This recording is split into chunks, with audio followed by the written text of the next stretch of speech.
Hey, welcome back to the show. Long time no see. It's been about 2.5, 3 hours, Watcher, since we did our pre-dawn raid on the YouTube algorithm. Yep. This is CFC episode 611, part 2.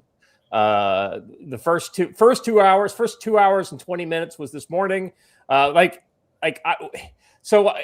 the thing: you guys are sound asleep. And I'm taking the afternoon. It's Saturday here. It's cold as shit, but so I'm relaxing, playing some Risk. And I come in to talk to my wife after playing Risk for like 2 hours. And I'm thinking, like, what's going to be up for dinner? And this is around like 4:30 my time, right? And she says, "Hey, did Trump bomb Venezuela?" I was like, "Oh yeah. There was a thing a couple weeks ago. It was kind of like a clandestine type of covert kind of thing that they didn't want to take credit for, but then Trump took credit for it." She goes, "Oh, okay." And then she goes, I'm looking in the kitchen and she goes, but is this what you're talking about? And so she shows me like a screen capture of something from Korean media. And I'm like, no, that's not, because it was a picture of a Cobra going in on a gun run on a position in Caracas. And I was like, what? And then so I immediately came to the computer. I got on. Sean had started a live stream and was live streaming. So I got on with Sean. And then shortly after that, I got on. I did a live stream for us. Sean and Watcher both came in for that. So we kind of covered it. Bottom line up front, while you were sleeping, we captured Maduro out of his bed in the middle of Caracas, and now we're getting ready to parade him down the Via Principalis in DC, like Vercingetorix was paraded by Caesar so many millennia ago, and it's very, very appropriate, and hence our thing here, and of course, color. That's good. Yeah. So Subway Connex says still on ship. This is sad. That's right. Yeah, I sent a picture this morning of the Burger King truck, and I was like, "Send it," but no, we're not even going to get to send it. Well, the bummer is that the guys on Ship Joe don't even get to get any tax-free money out of this. Yeah. I mean, it's like I didn't even not even 24 hours, man. The hookers back at Camp Lejeune are going to be very disappointed. Well, good morning. Good morning, old Hong Kong. I'm just glad you were up, Watcher. That was very kind of like very on meme for you to like just randomly be up. Ironically, I was texting with the Assistant Secretary of War yesterday, and he let on nothing. So, but Joe, one of the stories that will come out, the one of the things we'll still be talking about several weeks from now will be the OPSEC around this, which has been fantastic. So when you kick the CNN. Mainstream media out of the media room, and you don't tell Congress, shockingly, nobody else finds out about it. It's almost like we know where all the leaks are. Yeah. Though, I do want to, as much as we're going to celebrate a quick win by the most technologically advanced military in the world, I do want to point out that you need to keep your head on a swivel. This raises a significant risk of internal strife, not just from the cartels being mad about this, because I really doubt that's actually going to happen, but the leftists are going to go absolutely over the top on this. Right. Oh, they already have. I guess Vosh started doing a live stream to complain about it this morning. Like he was flat out almost not a joke, like cry masturbating for like an entire hour. New York City may declare themselves an open city over there. I don't even know. I mean, we may have to do a pre-dawn raid into New York City to snatch their leader out and take him. Snatch Maduro's cousin. Yeah, Scott starts his snake routine. Chat did have an idea for who could be next, but it's not probably who you guessed. No. Yeah. When Scott said go into New York City, all I could hear was Gunny Sergeant Hartman going, "My God, I think he's got an erection."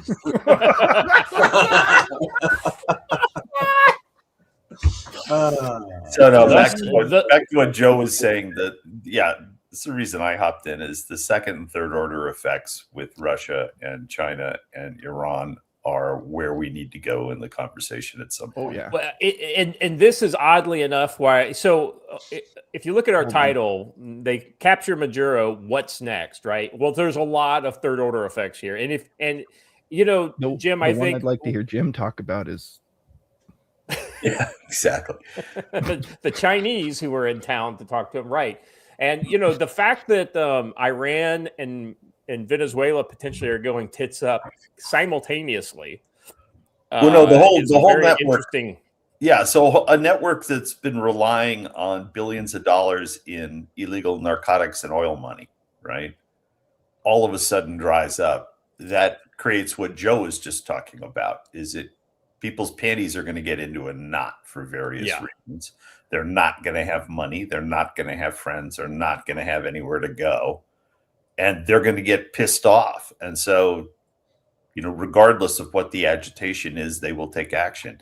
And I think, the Ministry of Foreign Affairs in China has come out with a fairly aggressive statement. This falls right into their lap and offers them latitude on what they do vis-a-vis their domestic legal perceptions. So Taiwan, Korea, Japan, Philippines need to be on the ball. Iran is facing a very active street revolution right now. I think these are coordinated events. I don't think that they're separate, right? You guys have probably talked about that.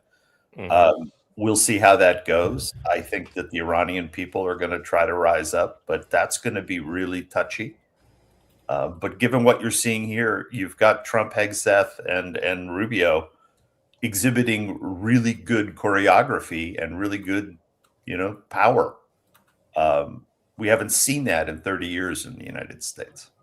Yeah, that's a really interesting thing. Like individually, you can really poke a lot of holes in the members of the administration. As much as I've been loving on Rubio, there's plenty of things to criticize about him as well. But as a unit, as the results that we've seen, while not always exactly what we want, have been shockingly effective because I think they're meeting their objectives, right? Their objectives may not be our objectives, but they're definitely hitting things that are important to the administration. Trump's great about taking something maybe that he didn't even plan and then using it. But I get the feeling that what happened in Iran with our military participation there, it was exactly as planned. This went obviously exactly as planned. This is all coordinated. I mean, the next escalation in Iran is going to be an Israeli strike. And at this point, it becomes things like a decapitation strike become viable. We'll see what happens. I'd prefer that the Iranian military stepped up and did it, but the IRGC has such control that it probably won't happen. Yeah. But the Chinese will hold a grudge on this one.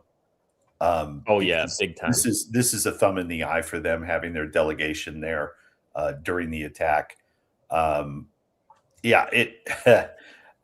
I guess you could have gone and offered security to the Chinese delegation and then exfiltrated them to the Iwo Jima, but I think they probably would have really disliked that.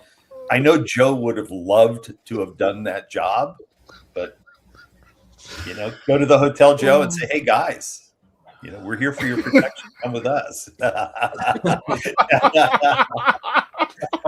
Yeah. You gotta get it Marpat though. It's true. Yeah, it's gonna be. Well, I mean, technically, there was the Delta guys that got him. So Joe, that's another thing they confirmed. That it was anyway, so it'll be all right. Yeah. So the Delta guys are wearing Gucci. Is that what you're saying, Watcher? Probably. I think relevant to this though. I think my favorite comment I've seen today was, "Wait a minute, you mean a South American dictator was seized from his bed and it was only one woman in it?"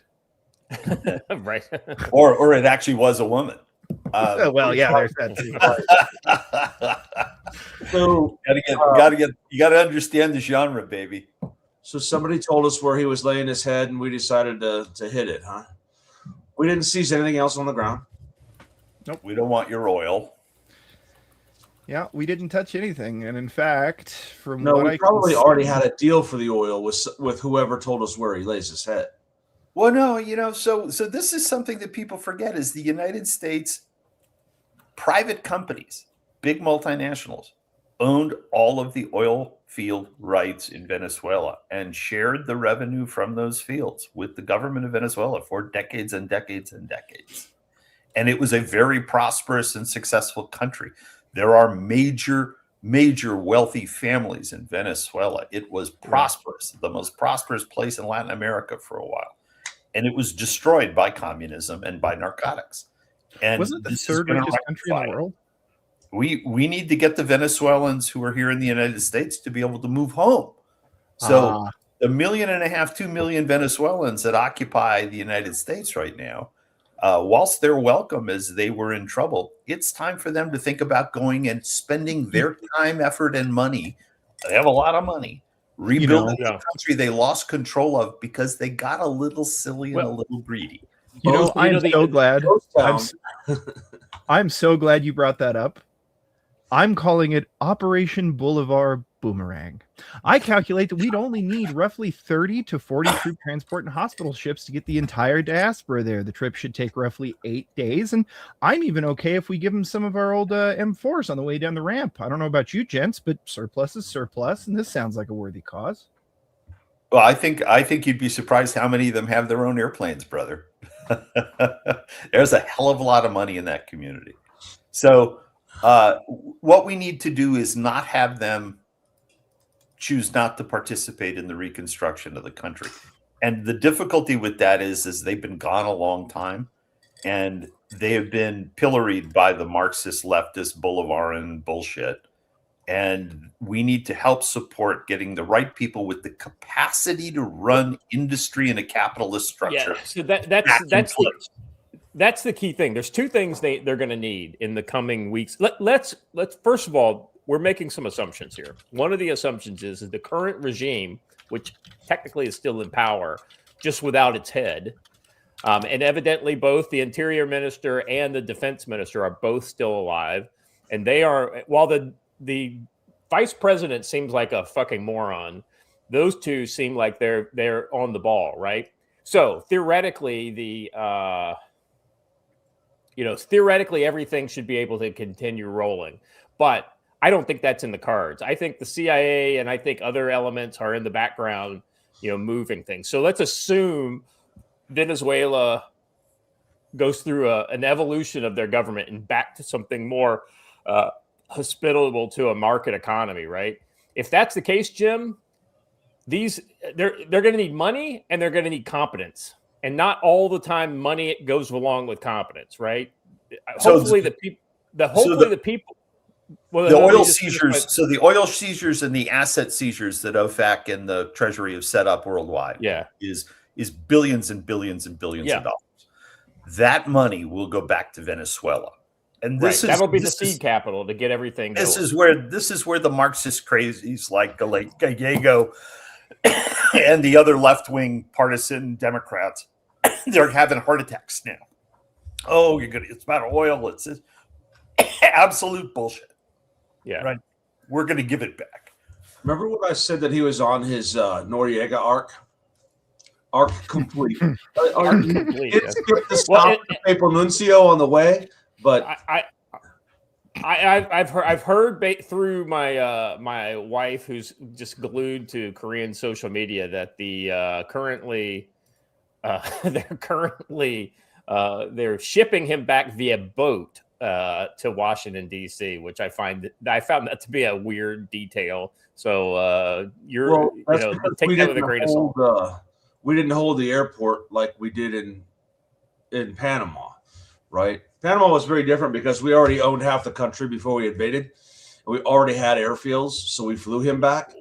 So evidently, what happened is they flew him to one of the aircraft carriers or an amphib off the. It would be shore. an amphib because they actually have a military police detachment and a EPW facility. Well, not really EPW facility, but a brig that they could put him in. You imagine being the sergeant who runs the brig on one of these amphibs, and you got Maduro sitting in a cell. Nothing wrong with that. But the problem is that doing the selfies.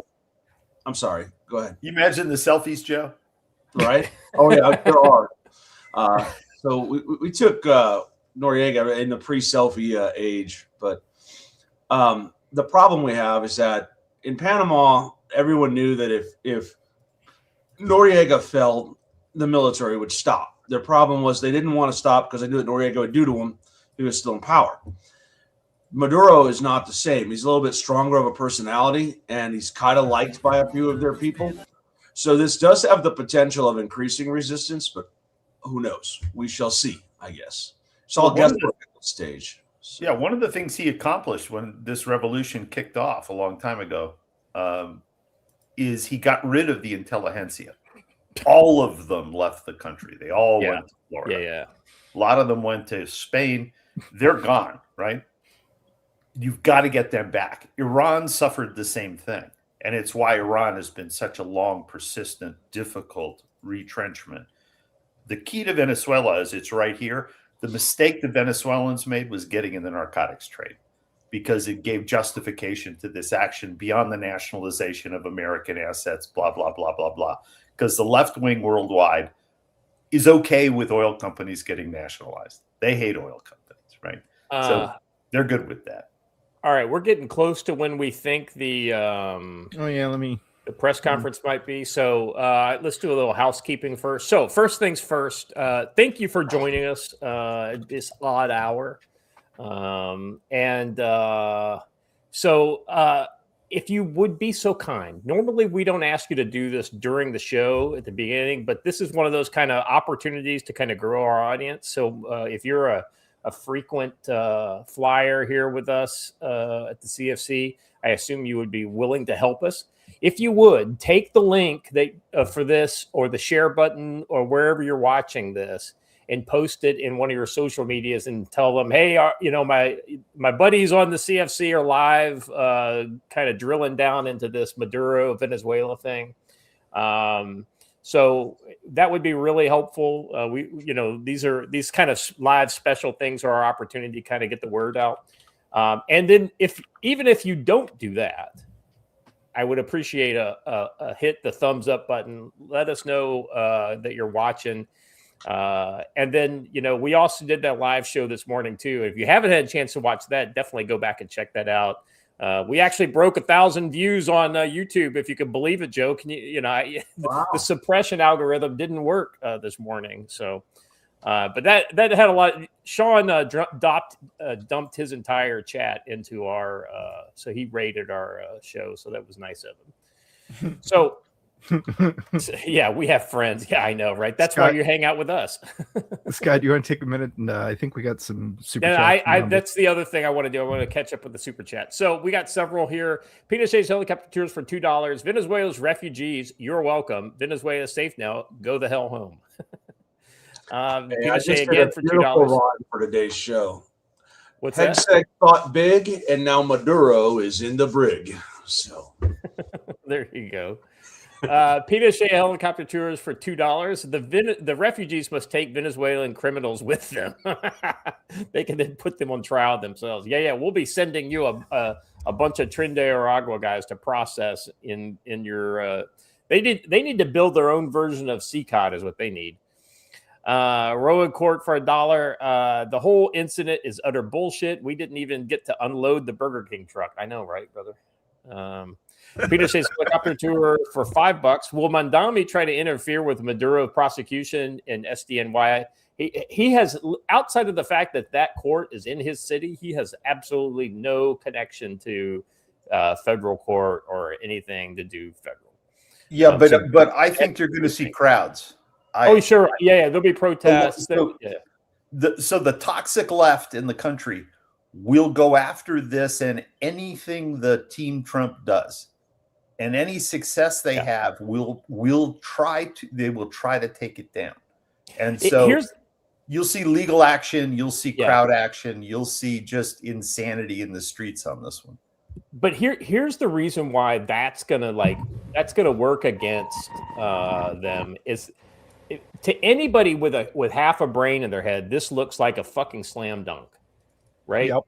It really does. Him capturing him particularly. And anytime somebody comes out publicly and says, this is not a slam dunk, this is terrible, or Trump is bad or whatever, then it's kind of like you're like, what? I mean, that doesn't make any sense. And they lose credibility.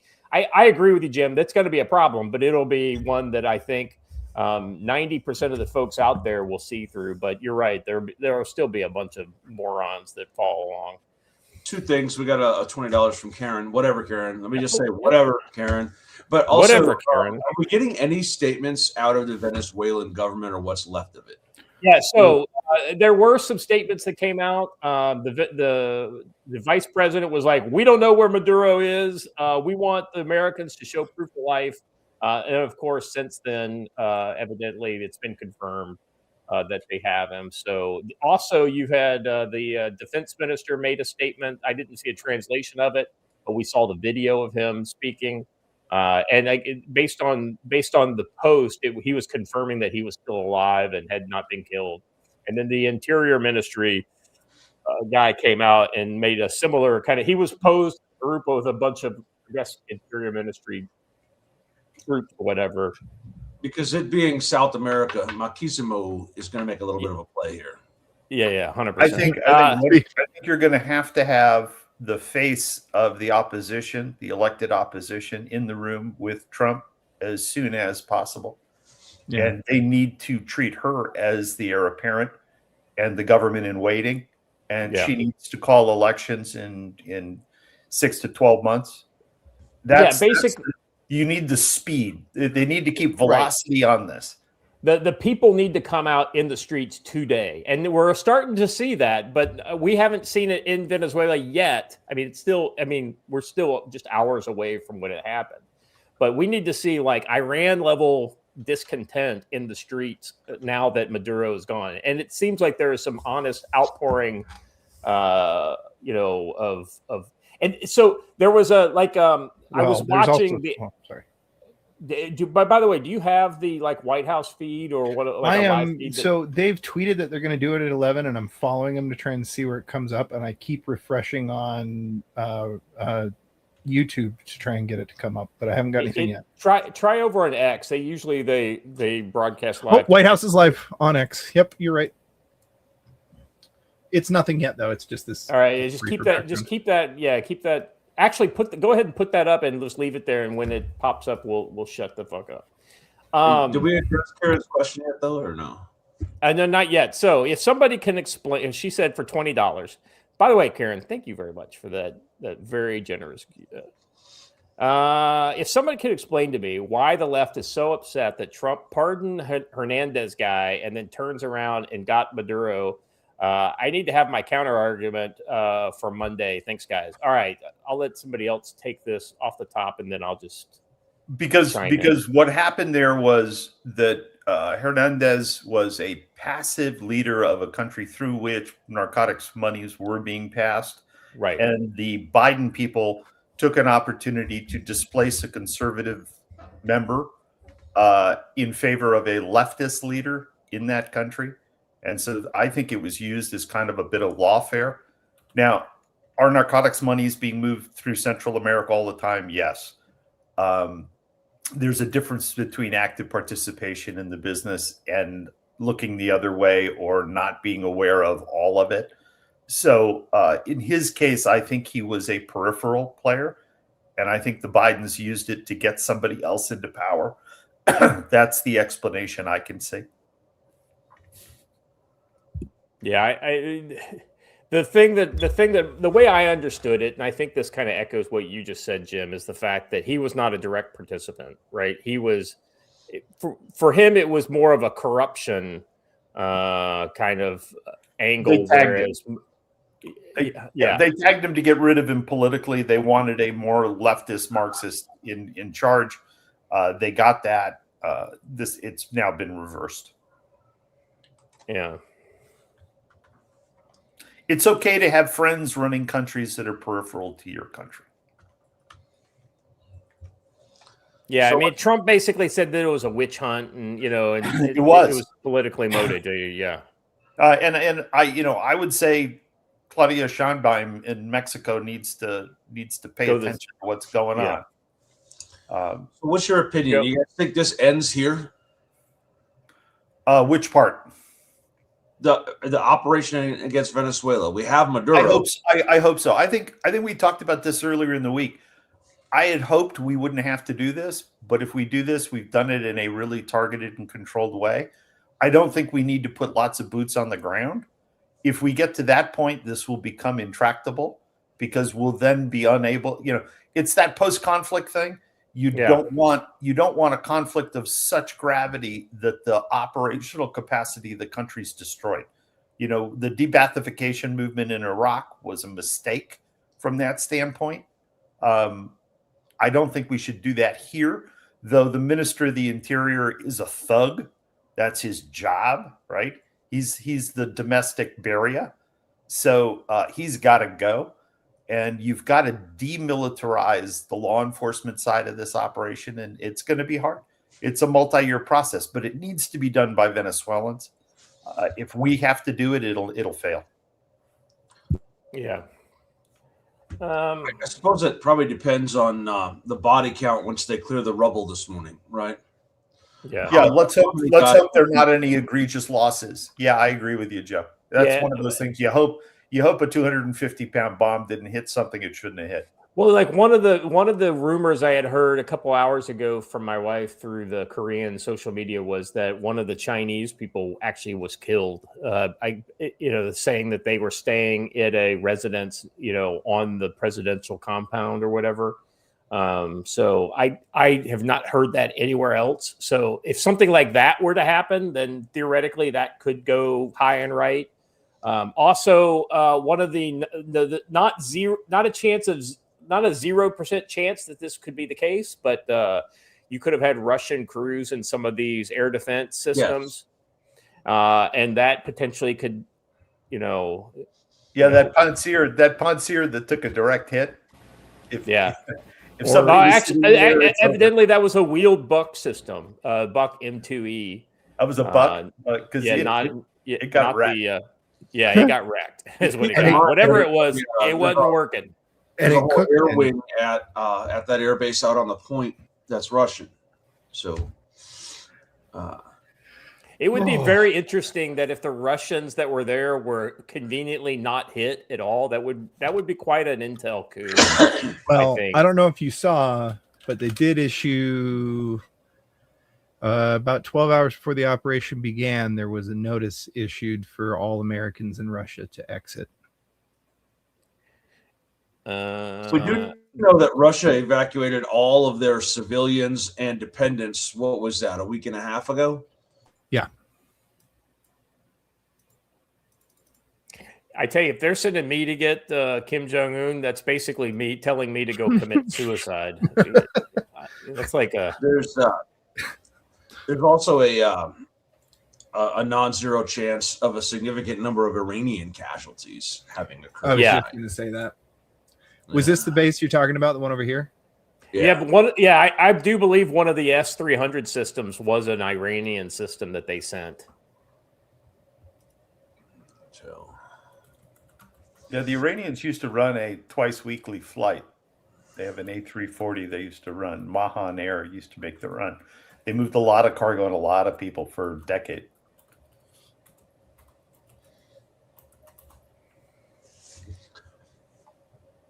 Venezuela is one of those words that I feel like I know how to spell, but I consistently misspell it. But finally today, I've typed it about 19 times thus far today, and I finally learned how to. This would be a good day to start tracking Bozeman real estate. Iran. Let's see. So here's what you got. Iran and Venezuela maintain close ties. Unmanned aerial vehicles. So they've got Mohair 2 and Mohair 6 derivatives rebranded in the ANSU series. They've got Iranian fast attack boats, anti-ship cruise missiles, CM-90 Nasser variants. Let's see. You've got the Russian S-300 VM, or the Iranian version, I guess, is the Ante 2500. You've got the Buck M2E, the Pechora 2M, which is an upgraded S125, and various Igla short-range man pads. So there's a lot of SAM capability in that country right now, and if this country were to go tits up, it would be kind of interesting to see where that, because IRGC would probably love to be able to ship some of those, to Miami or someplace like that where they can blow up an airplane. Well, the next step is how many of these people flee Venezuela and end up in Cuba, and then how do we keep this motion going to get Cuba sorted out? I mean, we have a lot on our plate. We've got Cuba's definitely got to be doing the side-eye Cuba's looking up at the sky right now, going, what's in the airspace right now? So just in, according to Polymarkets, Maduro is being flown to New York City and will be held at the Metropolitan Detention Center in Brooklyn before his trial.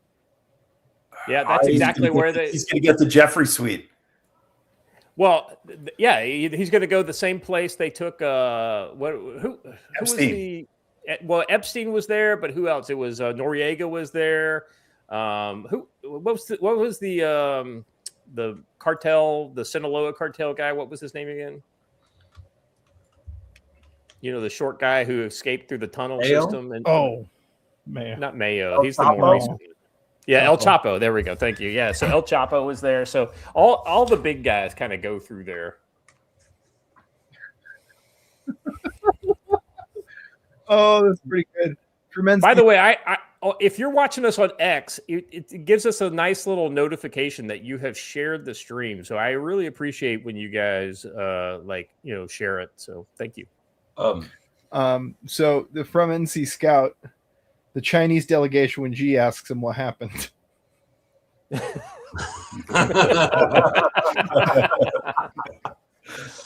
If there is a Chinese casualty inside the guest home, it'll be the security guy who was woken up first, armed, and exited a door at the wrong time. At the wrong time, right? Into the wrong hallway at the wrong time. Yeah, exactly. Man, gun, boom. When you do this, let me crush the hopes of all the CQB lovers out there. When you do something like this, you don't do full CQB. You do what we in the executive protection world call principal recovery and extraction. You seize the hallway up to the room you want, take the room you want, and then go back down the hallway. But anyone who steps into the hallway, unfortunately, has a very, very bad day. Toasted toad.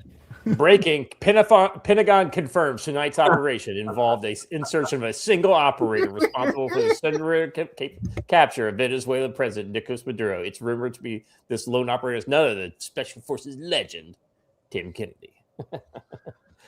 Have they said yet which agency nabbed him? I mean, they keep saying Delta. I mean, no. I mean, like we know that it was Delta, but like probably they also DEA. said it was. That's what I was meaning. Yeah. DEA would be my guess. It could be FBI, but probably with the drug involvement, DEA. This is their opportunity to get a feather in their cap. The DEA conducts more intelligence operations in the Western Hemisphere than anyone else. So I would imagine it was probably the DEA. Yeah. The DEA was heavily involved in the Panamanian invasion. So, I'm just there's footage of Trump as he's getting ready to do this. He's this is soaking it in. As I put here, 2026 is a vibe thus far. What I would have done, what I would do, is rather than actually put him in the Metro Detention Center, which then puts him under the potential reach Gitmo. Donnie. No, I'd hold him at sea. I'd hold him in a ship. Fly him in for his trial, fly him back out to the ship at night. I think Joe has a point here, because the leftist lawyer class is going to try to pile on this case in a way we've never seen. Yeah. And I would anticipate mass protests across our country tonight. So you remember they used the naval brig for a couple of guys. There's a reason to do that, but we'll see, because this is going to become a show trial for the left, trying to make Trump and his team look like crap, and there is nothing to make them look like crap yet. This is a pretty damn good operation, given what I'm seeing. And so I just love those old beaters, baby. Look at that. Oh, they're so good. No on there, so that tells you that this is a task 160. Yeah. Yeah. So according to Trump, one of the helicopters got shot up and some people got hurt, but no one was killed. Let's hope it stays that way.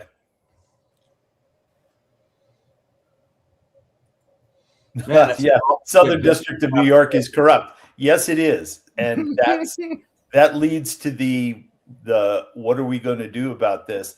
And that leads back to what Joe brought up, which is you got to have the chain of custody of these people.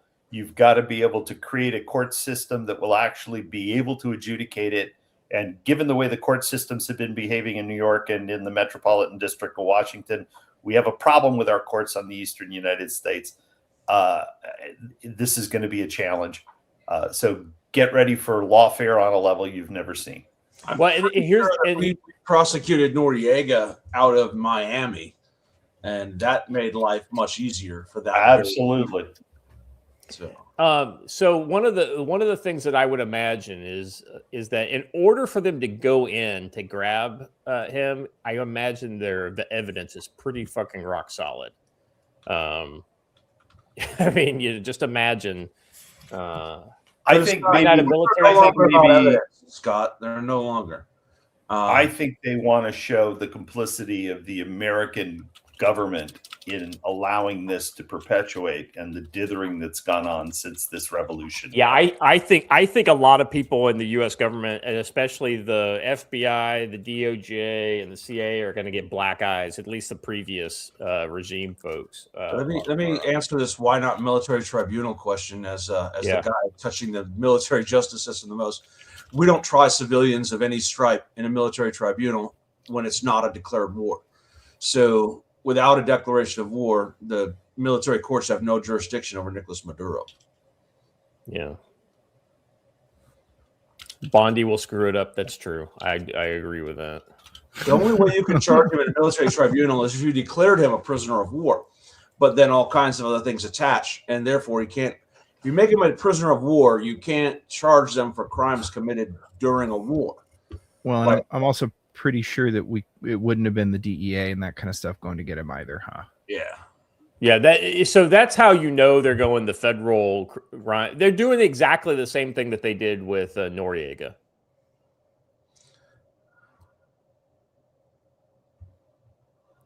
I wonder if you see any Venezuelan generals deposit, split $50 million somehow between them when this is all said and done. Probably. No, the way this all works out is you allow them to keep their independent assets. So the guys that have their money in Spain or Portugal or wherever they may have their money, you let the ones you need keep it, and you use them as your transitional force. It just comes down to how bad these guys are, and we don't have visibility into them. Yeah. So at this but there are about 3,000 of them. The number I was told 5-10 years ago was that there were 3,000 people who make well over $1 million a year within the Venezuelan government structure and military. And the difficulty was, how do you keep them employed after you do this act? We'll see how that goes. The other thing too is when the invasion kicked off in Panama, there was a white list, a gray list, and a black list. Y'all, military people know this, right? The black list were detained, gray list where we don't know which side this guy's going to fall down on, and the white list was detain these people for their safety. And we had 7 generals who were on the black list who had to be snatched right away, lest they take up the reins and lead a resistance. And we had some on the whitelist who were like, let's get this guy, get his office secured, and get him to work on the phones to try and create a new government. With us not having troops on the ground, we don't have that capability. So the question would be, who does pick up the reins while we're letting this go free? And I understand there's the CIA at work on the ground and probably some American special forces at work on the ground trying to get the right people to the right phone banks. But how do we know, right? Who's going to end up in charge? How do we control that? This is video reportedly of an RQ-170 stealth drone returning to Puerto Rico this morning. Immensely rare footage of the drone spotted after supporting U.S. strikes in Venezuela last night. Yeah, no surprise there. I mean, Joe, you're right. I mean, I think there's probably who was doing this. Well, all of them were doing this. This is one of those kind of whole of government kind of operations where every useful element for any part of the U.S. government was probably involved, as much as they needed to be. Who's probably the one sweating it out the most is the NCOIC of the embassy Marine detail. Yeah. They are probably at general quarters, right? And they probably have had some other Marines dropped off in the night just to support it. Yeah, was there a drop off in like a helicopter drop off, like of an additional platoon of combat ready Marines? That is going to do like a fast platoon is dropped in, and that's what they run, embassy augmentation. So I want to run a poll here. Who do you think Maria Machado will be with President Trump when he does this? That would be really interesting if she was, because that would put her. Here's the problem: she's either there right now, so she got infilled last night, or she is probably close to the seat of power, which would be DC. But she may do her own kind of press event. I would. It's going to be interesting to see how that all shakes out, because she is the heir apparent. She's the government in waiting. Yeah.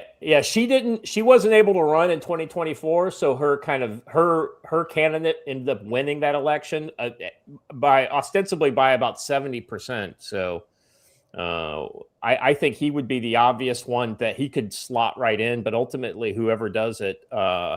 Will have to do it by popular acclaim for, say, like a period of 6 months or whatever before they can get the elections going.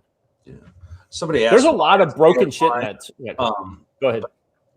Somebody asked why the SDNY, because it's the court of original jurisdiction for all U.S. cases originating overseas.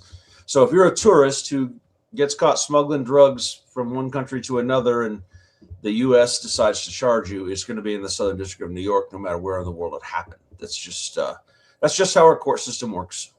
And all the civil cases by all the oil companies for the illegal seizure of all their assets in Venezuela are still in those courts. Yeah, that's probably why it all started that way, because of the financial center being in the Southern District of New York.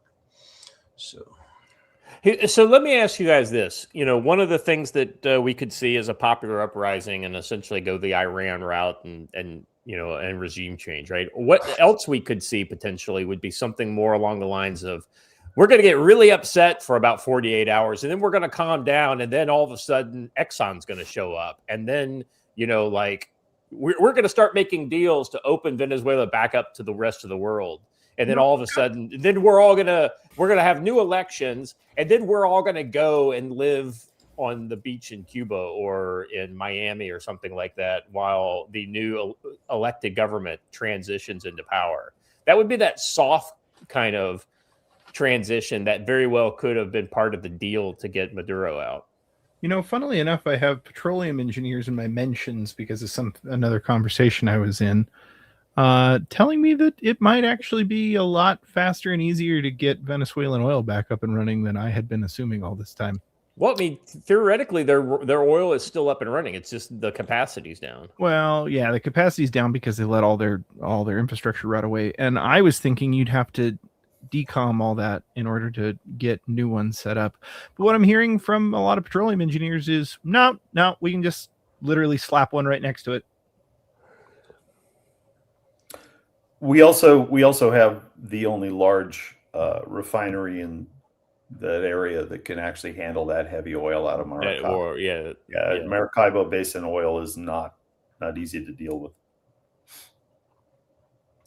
A lot of sulfur, a lot of just impurities and paraffin. It's just heavy. It's super heavy. Which is weirdly, if I remember correctly, why we came out so far ahead on the plastics game and Russia was kind of effed on plastics. Oh, because you use the impurities a lot of times in the plastics? That is what plastics are those impurities. Yep.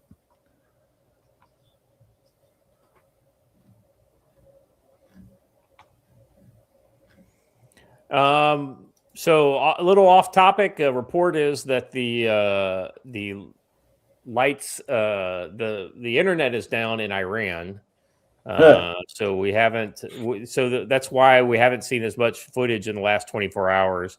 I wouldn't be surprised if there are probably operations ongoing in order to get SpaceX or somebody like that terminals in there. Starlink. So. They do have one diesel electric sub. I would like to know where that is right now. Good point. What do they have, a kilo? No, Venezuela. Yeah, is it a kilo? Is it a kilo, bud? Is it it's Russian? Like 209 German, an old German. It is. Oh, it's a German. It's pre Chavez. I guess this was one from the 90s then. Yeah. Oh, actually, they have two of them, I guess.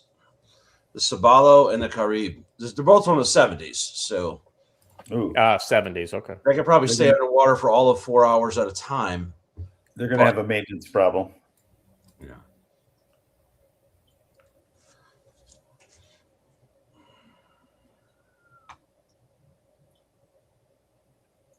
Yeah, I'm trying to figure out where Machado is. They're saying she might be in Norway. I don't think so. I think she's going to pop up in the U.S. I'm pretty sure that she's got a State Department provided security detail, and they know exactly where she is. Yeah, I'm just going to be curious if they're going to walk her out. I'm going to be curious if she wants to be walked out. It's going to be interesting how they handle this. I hope they treat her well. I guarantee you, she probably has. Just to prevent the appearance of being controlled, that everyone who works that contract has to be Hispanic, Spanish speaking. So I like this one. Maduro gets captured by the U.S. Venezuelans are dancing. Communist teenagers with iPhones are crashing out. It's true, man. The leftist media this morning, just some of the quotes from what is it, Senator Gallego? You can't make this shit up. They will do anything to attack the successes of the Trump team. That's going to be so hard on this. I'm so sorry, but not only is this like an absolute win, he did the best thing possible. This is fun. Like this is unbelievably fun. Well, here's the thing, right? He gets involved in things that I think are really edge cases for us to get involved with. Like, a ground event in Venezuela is one of those kind of things. I'm like,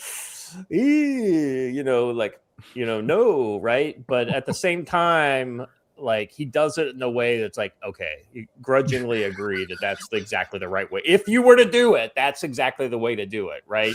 Same thing with Iran. If you're going to bomb Iran or you got to get involved in the Iran, that's the right way to do it. I'm sorry. I got to remind everybody of something first so the tweet makes more sense. Here's Venezuela's President Nicolas Maduro challenging Elon Musk to a fight and Elon Musk accepting. Mike Ben says, well, there is a UFC White House lawn match scheduled for June 4th. That would be the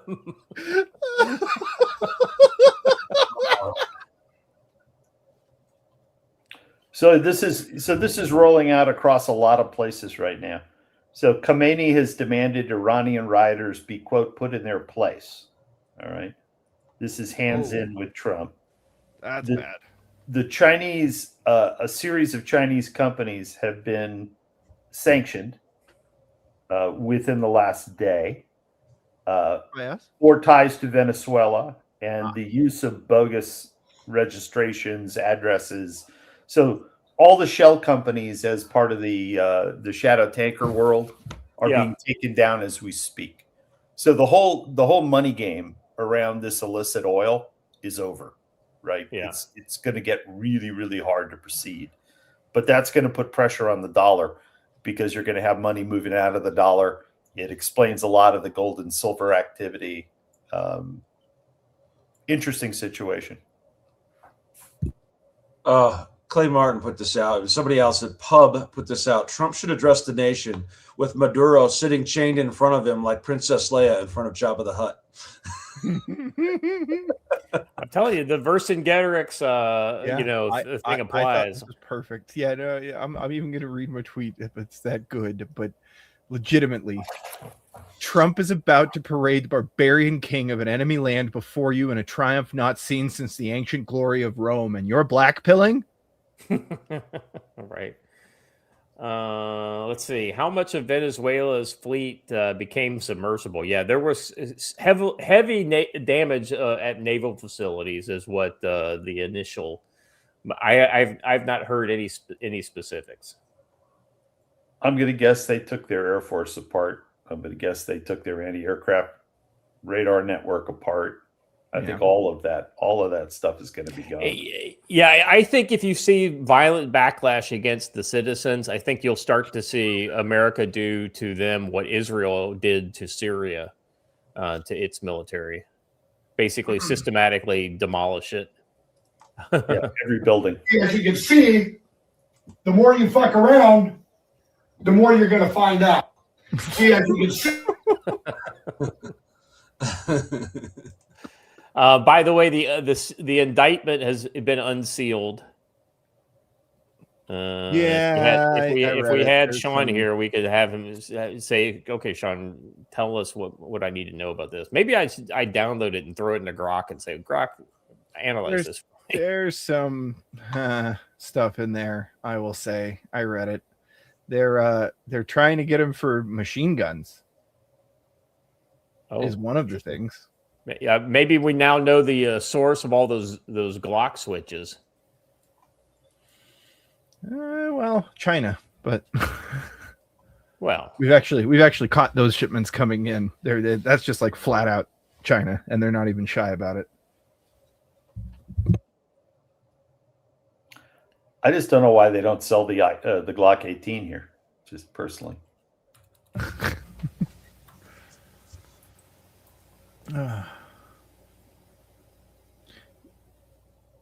So I'm reading through some of these X posts, and there are people talking about their conversations with diaspora Venezuelans.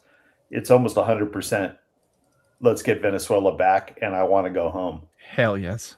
I mean, you see, that's a really good sign that people are motivated to return to their home country. You don't always get that. In the case of Venezuela, it's a great country, fantastic place. I used to love working there. It's fantastic. It has so much potential. And so, yeah, I wish them all the luck in the world. Man, I'd like to know what they hit at that airport that caused all those secondaries. Right? That thing burned and burned and burned. That was supposedly an anti-aircraft system. Yeah, but they generally don't go off after they've been damaged, right? They generally are damaged, and that's it. It's interesting. Yeah, there have been a lot of there's been a lot of damage, but I haven't. There's only been a couple images that I've seen that are like up close. So I imagine the Venezuelan military is doing what they can to limit the kind of OSINT bonanza that's essentially. Yeah, I'm guessing really you're probably going to hear from Venezuela somewhere in the neighborhood of 1,000 dead, and that's going to do one of two things. It's either going to cow them into submission, or it's going to anger them to the point of some sort of asymmetric response. They can't touch anything we have. They have no capability to do so, especially after last night. Yeah. But I imagine the former Venezuelan Air Force was made former overnight, and I don't know what their options are. So, CAG passing by Chi-Com dorks on their way out with Maduro. that's funny.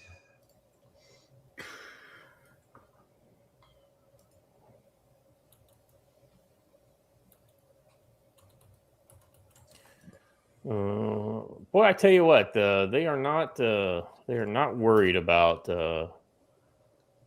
being on time with this press conference, are they?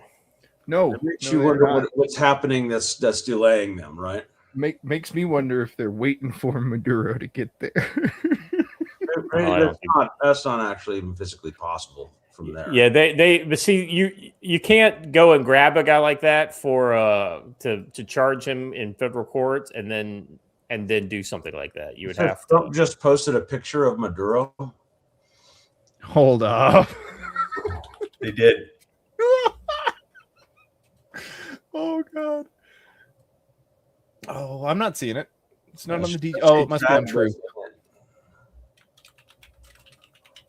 I don't see it yet. It must be on Truth or something. Let me go over there. Yeah, yes, he did. Here you go. Let's put it on screen. No, he's not playing VR. That's what they put over their face. Okay, so he can't see and he can't hear. Yeah. But he's got water. He's got a water. And Nike's like, why you gotta put him in a Nike suit? That's because that's what we found him in. Yeah, he's wearing a leopard Speedo. I could almost guarantee you. 100% guarantee. A banana is in a hammock. 100%.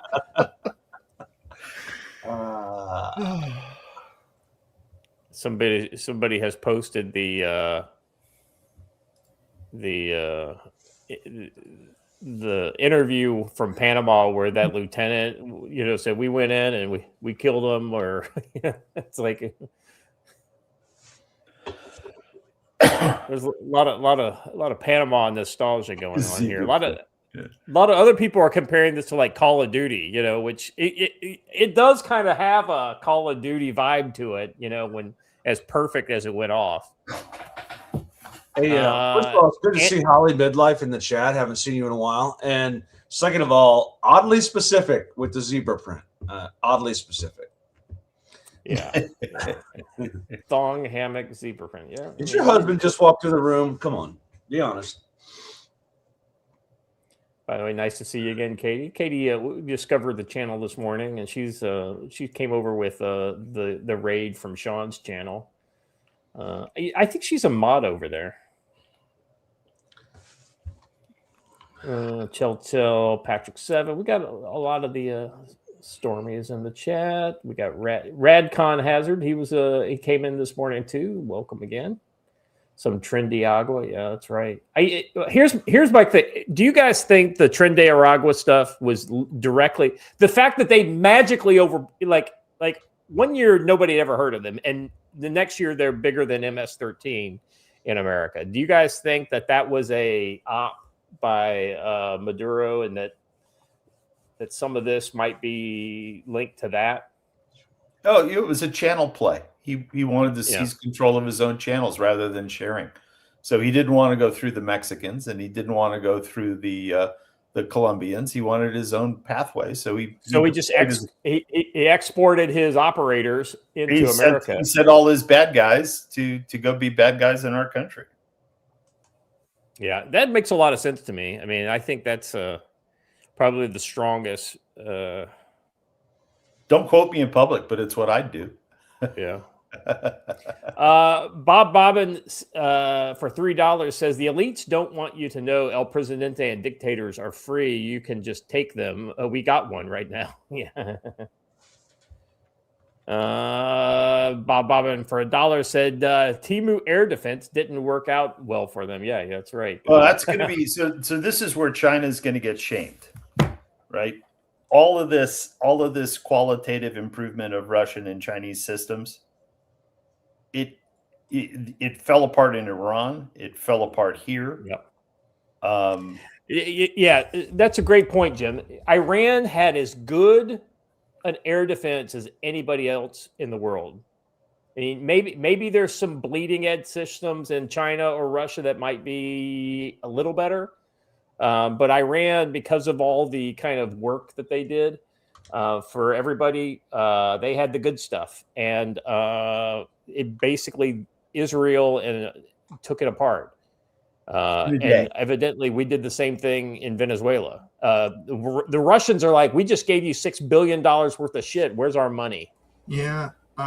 You have to wonder if the Chinese are now staring at their own equipment and their own aircraft numbers and wondering if that's going to be anywhere near sufficient to get across the strait. And it's one of the reasons a lot of the people who have been purged from the Central Military Commission were purged from the were purged, right? Because that's where the corruption word popped up, right? He chose poorly. Yeah, exactly. Yeah. Right, a lot of videos out of people like crying tearfully over this in celebration. Well, no, this goes back to the conversation about the Venezuelan diaspora. They're exceptionally cool people. And I've met quite a few. They need to go home and they need to rebuild Venezuela. And we need to do everything we possibly can in a constructive way to help them, right? They can do it themselves. We just need to create an environment in which we don't allow a Bolivarian Marxist lunatic driven by narcotics money to take over. That allowing that kind of shit to happen in our hemisphere is a problem. We lost most of Latin America. Chile has come back on its own. Argentina has come back with some support from us that we get a lot of crap for. But Latin America is something that should be successful. It is a very rich and diverse place. It needs to be successful. And they got to do it on their own, and we should be helping them. And China is no friend to Latin America. They're dumping lots of cheap goods down there. But we need to be down there, too, trying to do the right thing by our neighbors. Well, here's the thing. Here's the thing. Like Venezuela, of any other country, could literally not only pay for their own success, but pay for the success of like all the other countries around them. They're that rich. We got a good question from the chat here. Alpha Omega says, think China's military export business will take a huge hit after this. I'll go first. No. They're still just like our dollar is the best house in a bad neighborhood. If you're not buying from America, China is still the best house in a bad neighborhood. Here's the thing: like so many countries, they get it via aid option, right? Like so it's kind of like we can't afford the good stuff, so China will give us the stuff. At a deep discount. It's literally Temu version. Just an anecdote about Chinese stuff. I won't mention the location where this was, but the said country had bought U.S. 155 artillery system, yet wanted to save money and bought Chinese 155 ammo. And when those systems fired U.S. ammo, it worked as advertised. But when they shot Chinese ammo, the circular probability era grew like by a 100-fold. I mean, they said they had the U.S. Trainers that were working with this said country said they had never seen anything like it. The QA was like. It's like the guy told me, this is a artillery officer with many years of experience, said, you couldn't have made a more inaccurate round if you tried.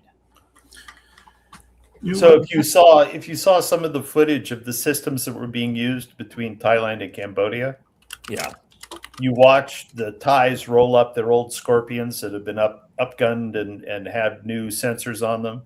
Yeah, you watch the M48 with upgraded sighting. You watch the training.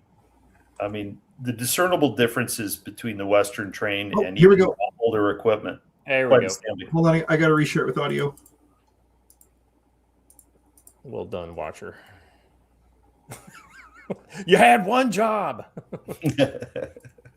This is absolutely a great point by the John Birch Society.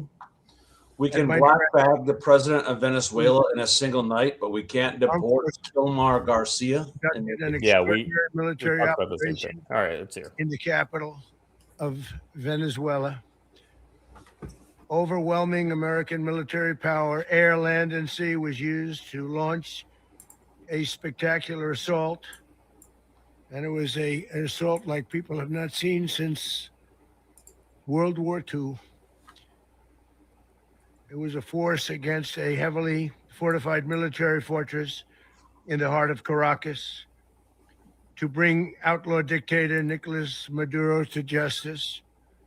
This was one of the most stunning, effective, and powerful displays of American military might and competence in American history. And if you think about it, we've done some other good ones like the attack on Soleimani, the attack on al-Baghdadi, and the obliteration and decimation of the Iran nuclear sites just recently in an operation known as Midnight Hammer. All perfectly executed and done. No nation in the world could achieve what America achieved yesterday, or frankly, in just a short period of time.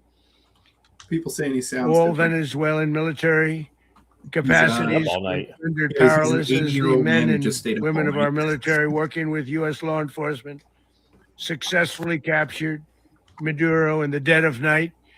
It was dark. The lights of Caracas were largely turned off due to a certain expertise that we have. It was dark. Don't talk about that. It was deadly. But captured along with his wife, Celia Flores, both of whom now face American justice. Maduro and Flores have been indicted in the Southern District of New York. It's Jay Clayton, for their campaign of deadly narco-terrorism against the United States and its citizens. I want to thank the men and women of our military who achieved such an extraordinary success overnight with breathtaking speed, power, precision, and competence. You rarely see anything like it. You've seen some raids in this country that didn't go so well. They were an embarrassment. If you look back to Afghanistan, or if you look back to the Jimmy Carter days, they were different days. We're a respected country again, like never before. These highly trained warriors operating in collaboration with U.S. law enforcement caught them in a very ready position. They were waiting for us. They knew we had many ships out in the sea, just sort of waiting. They knew we were coming. So they were in what's called a ready position, but they were completely overwhelmed and very quickly incapacitated. If you would have seen what I saw last night, you would have been very impressed. I'm not sure that you'll ever get to see it, but it was an incredible thing to see. Not a single American service member was killed, and not a single piece of American equipment was lost. We had many helicopters, many planes, many people involved in that fight. But think of that, not one piece of military equipment was lost, not one service member was, more importantly, killed. The United States military is the strongest and most fearsome military on the planet by far, with capabilities and skills our enemies can scarcely begin to imagine. We have the best equipment anywhere in the world. There's no equipment like what we have. And you see that even if you just look at the boats. You know, we've knocked out 97% of the drugs coming in by sea. 90%. Each boat kills on average, 25,000 people. We knocked out 97%.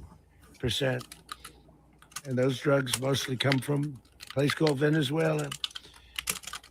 We're going to run the country until such time as we can do a safe, proper, and judicious transition. So we don't want to be involved with having somebody else get in, and we have the same situation that we had for the last long period of years. So we are going to run the country until such time as we can do a safe, proper, and judicious transition. And it has to be judicious. Oops. Because that's what we're all about.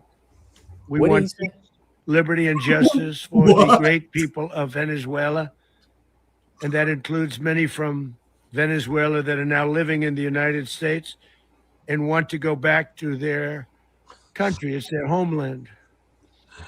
We can't take a chance that somebody else takes over Venezuela that doesn't have the good of the Venezuelan people in mind. Decades of that. We're not going to let that happen.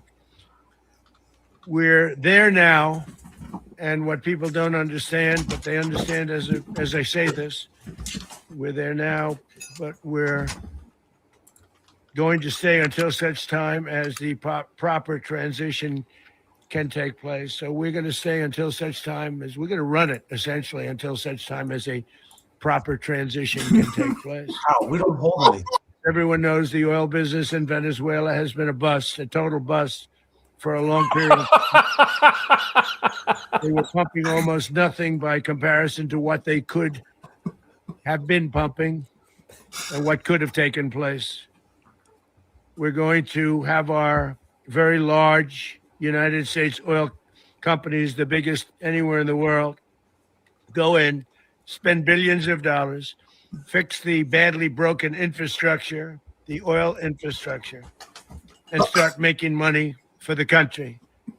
And we are ready to stage a second and much larger attack if we need to do so. So we were prepared to do a second wave if we needed to do so. We actually assumed that a second wave would be necessary, but now it's probably not. The first wave, if you'd like to call it that, the first attack was so successful, we probably don't have to do a second, but we're prepared to do a second wave, a much bigger wave. Contradicts his last statement. This was pinpoint, but we have a much bigger wave that probably won't have to do. This partnership of Venezuela with the United States of America, a country that everybody wants to be involved with because of what we were able to do and accomplish, will make the people of Venezuela rich, independent, and safe. And it will also make the many, many people from Venezuela that are living in the United States extremely happy. They suffered. They suffered. So much was taken from them. They're not going to suffer anymore. The illegitimate dictator Maduro was the kingpin of a vast criminal network responsible for trafficking colossal amounts of deadly and illicit drugs into the United States. As alleged in the indictment, he personally oversaw the vicious cartel known as Cartel de las Solas, which flooded our nation with lethal poison, responsible for the deaths of countless Americans, the many, many Americans, hundreds of thousands over the years of Americans died because of him. Maduro and his wife will soon face the full might of American justice and stand trial on American soil. Right now, they're on a ship. They'll be heading to ultimately New York, and then a decision will be made, I assume, between New York and Miami or Florida. But we have people where the overwhelming evidence of their crimes will be presented in a court of law. And I've seen it. I've seen what we have. It's both horrible and breathtaking that something like this could have been allowed to take place. For many years after his term as president of Venezuela expired, Maduro remained in power and waged a ceaseless campaign of violence, terror, and subversion against the United States of America, threatening not only our people, but the stability of the entire region. And you all saw it. In addition to trafficking gigantic amounts of illegal drugs that inflicted untold suffering and human destruction all over the country, all over, in particular, the United States. Maduro sent savage and murderous gangs, including the bloodthirsty prison gang, Tren de Aragua, Yep. to terrorize American communities nationwide. And he did indeed. They were in Colorado. They took over apartment complexes. They cut the fingers off people if they called police. They were brutal, but they're not so brutal now. And I just have to congratulate our military, Pete, and everybody, and our National Guard, because the job that they've done, whether it's in Washington, D.C., where we have a totally safe city, where it was one of the most unsafe cities anywhere in the world, frankly, and now we have no crime in Washington, D.C. We haven't had a killing. We had the terrorist attack a few weeks ago. A little bit of a different kind of a threat, but we haven't had a killing in a long period of time, 6-7 months. We used to have two, on average, 2 a week in Washington, our capital. We don't have that anymore. The restaurants are opening. Everyone's happy. They're going, they're walking their daughters, they're walking their children, their wives. They walk to. He's like, why is he still talking? They're opening all over Washington, I D.C. think this is tired brain. So I want to at this thank the point. National Guard. I want to thank our military, and I want to thank law enforcement. Been amazing, and we should do it with more cities. We're doing it, as you know, and doing it. All right, keep it in check, Katie. Time is down. Just sort of started a few weeks ago. Who knew the Secretary of War would be a thirst trap? And the governor of Louisiana called, great person, and he wanted us to help him, as you know. And You guys are right. He does look a lot like me. part of Louisiana, and we have done that. And Well, they call him Joe's Hose. Okay, let somebody else up there, and Trump. we have crime down. I understand it's down to almost nothing already after 2.5 weeks. Seriously, Well, scrambling. You know what? Hold on. I'm Almost going to nothing. mute this so we can talk And for a we've only second. been there. We'll bring it back in a second. But can I just say how disappointed I am that there is no mission accomplished banner in the background? And I his know, first right? words were not, ladies and gentlemen, we got him. We got him. Hey, so when he says we're there, my guess is that CIA assets and things like that, not like boots on the The ground. two statements he made are directly contradictory. We're there and we're in charge and we're ready to strike again if we need to. Either we are running their government or we are not, and I don't think we should. That's that shocked the crap out of me when he said that. What? If the federal government didn't come in, we would have lost Los Angeles. Oh, okay. That's All after, right. long after the fires. So now he's talking about the Los Angeles fires. All right. All Tell right, you what, I'm gonna mute this side now. I'll keep an ear in.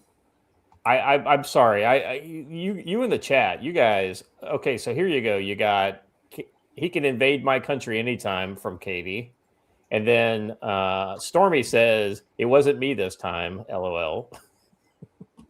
It's nice to see the ladies are represented in the chat. All right. Hey, Joe, what do you think he meant by that? I mean, because clearly he knows more than we do about what's actually. I'm just trying to kind of parse this. Our Southern American correspondent has joined the chat. For immediate release, a Mexican Ironman for $20 says, today our president holds drug criminals to account.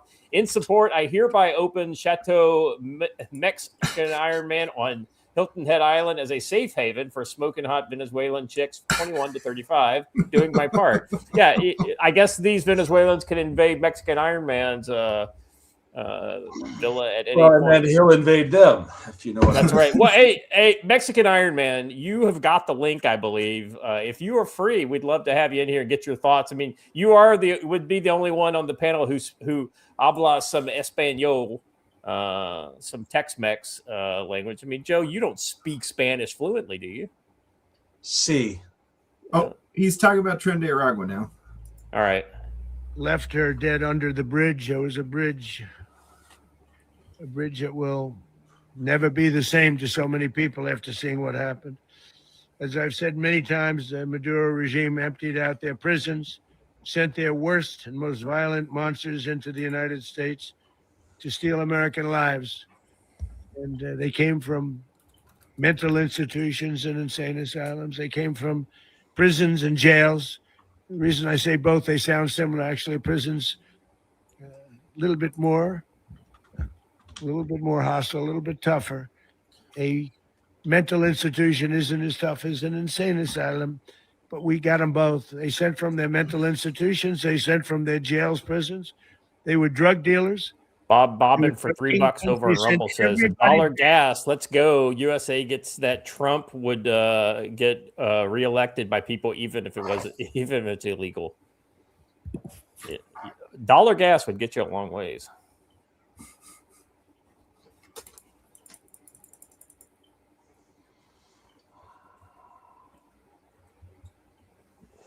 But we never had a president that did anything about it. They took all of our property. It was our property. We built it. Talking about the oil. We never had a president decided to do anything about it. Instead, they fought wars that were 10,000 miles away. There we go. Here we go. We built Venezuela oil industry with American talent, drive, and skill. And the socialist regime stole it from us during those previous administrations, and they stole it through force. This constituted one of the largest thefts of American property in the history of our country. Considered the largest theft of property in the history of our country. Massive oil infrastructure was taken like we were babies. Until the Somalians, that is. I would have done something about it. America will never allow foreign powers to rob our people or drive us back into and out of our own hemisphere. That's what they did. Furthermore, under the now deposed dictator Maduro, Venezuela was increasingly hosting foreign adversaries in our region and acquiring menacing offensive weapons that could threaten U.S. interests and lives. And they used those weapons last night. Potentially in league with the cartels operating along our border. All of these actions were in gross violation of the core principles of American foreign policy, dating back more than 2 centuries, and not anymore. All the way back, it dated to the Monroe Doctrines, and the Monroe Doctrine is a big deal, but we've superseded it by a lot, by a real lot. They now call it the Monroe Document. I don't know. No, they don't. No one is going to call it that. I appreciate the try, but no. Will never be questioned again. Several new members. I want to say thank you to you guys for supporting the channel. Appreciate you. We had a bunch of them this morning as well.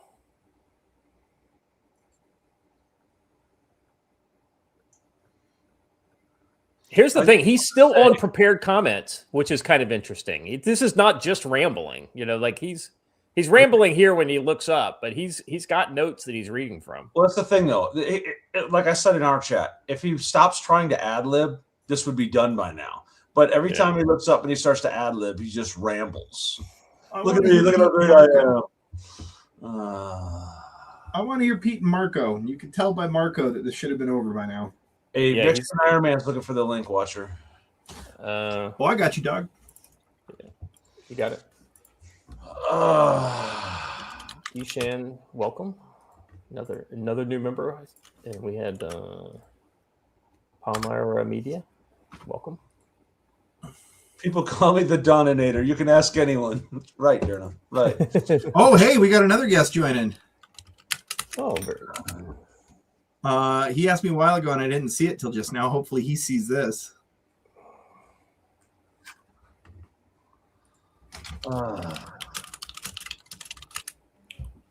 He's like, we're announcing the renaming of it from Venezuela to Donazuela.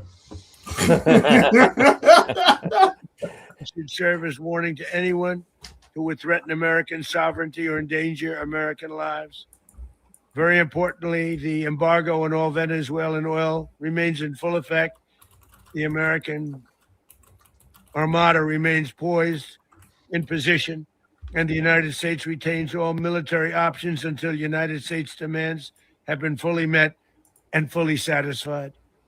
All political and military figures in Venezuela should understand what happened to Maduro can happen to them, and it will happen to them if they aren't just, fair, even to their people. The dictator and terrorist, Maduro, is finally gone in Venezuela. People are free. They're free again. It's been a long time for them, but they're free. America is a safer nation this morning. It's a prouder nation this morning because it didn't allow this horrible person and this country that was doing very bad things to us. It didn't allow it to happen. And the Western Hemisphere is right now a much safer place to be. So I want to thank everybody for being here. I want to thank General Raisin Kane. He's a fantastic man. I've worked with a lot of generals. I worked with some I didn't like. I worked with some I didn't respect. I worked with some that just weren't good. But this guy is fantastic. I watched last night one of the most precise attacks on sovereignty. I mean, it was an attack Trump last night for justice. You didn't mention General Richardson. I'm very proud of our Secretary of War, Pete Hegseth, who I'm going to ask to say a few words. Thank you very much.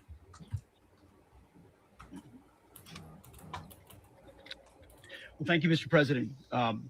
Finally, a commander-in-chief the world respects and the American people deserve. And as the president said, words can barely capture the bravery and the power and the precision of this historic operation. A massive joint military and law enforcement raid flawlessly executed by the greatest Americans our country has to offer. American warriors are second to none, the best in the world and the best of our country. What all of us witnessed last night was sheer guts and grit, gallantry, and glory of the American warrior. I'm simply humbled by such men.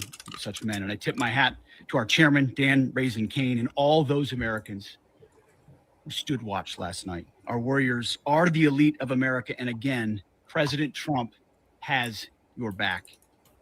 No other country on planet Earth, and it's not even close, could pull this kind of operation off. And no other president has ever shown this kind of leadership, courage, and resolve. The most powerful combination the world has ever seen. As the president said, our adversaries remain on notice. America can project the will anywhere, anytime.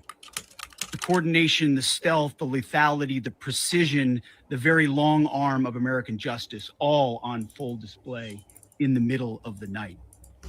Nicolas Maduro had his chance, just like Iran had their chance, until they didn't and until he didn't.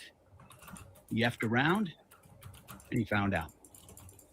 President Trump is deadly serious about stopping the flow of gangs and violence to our country.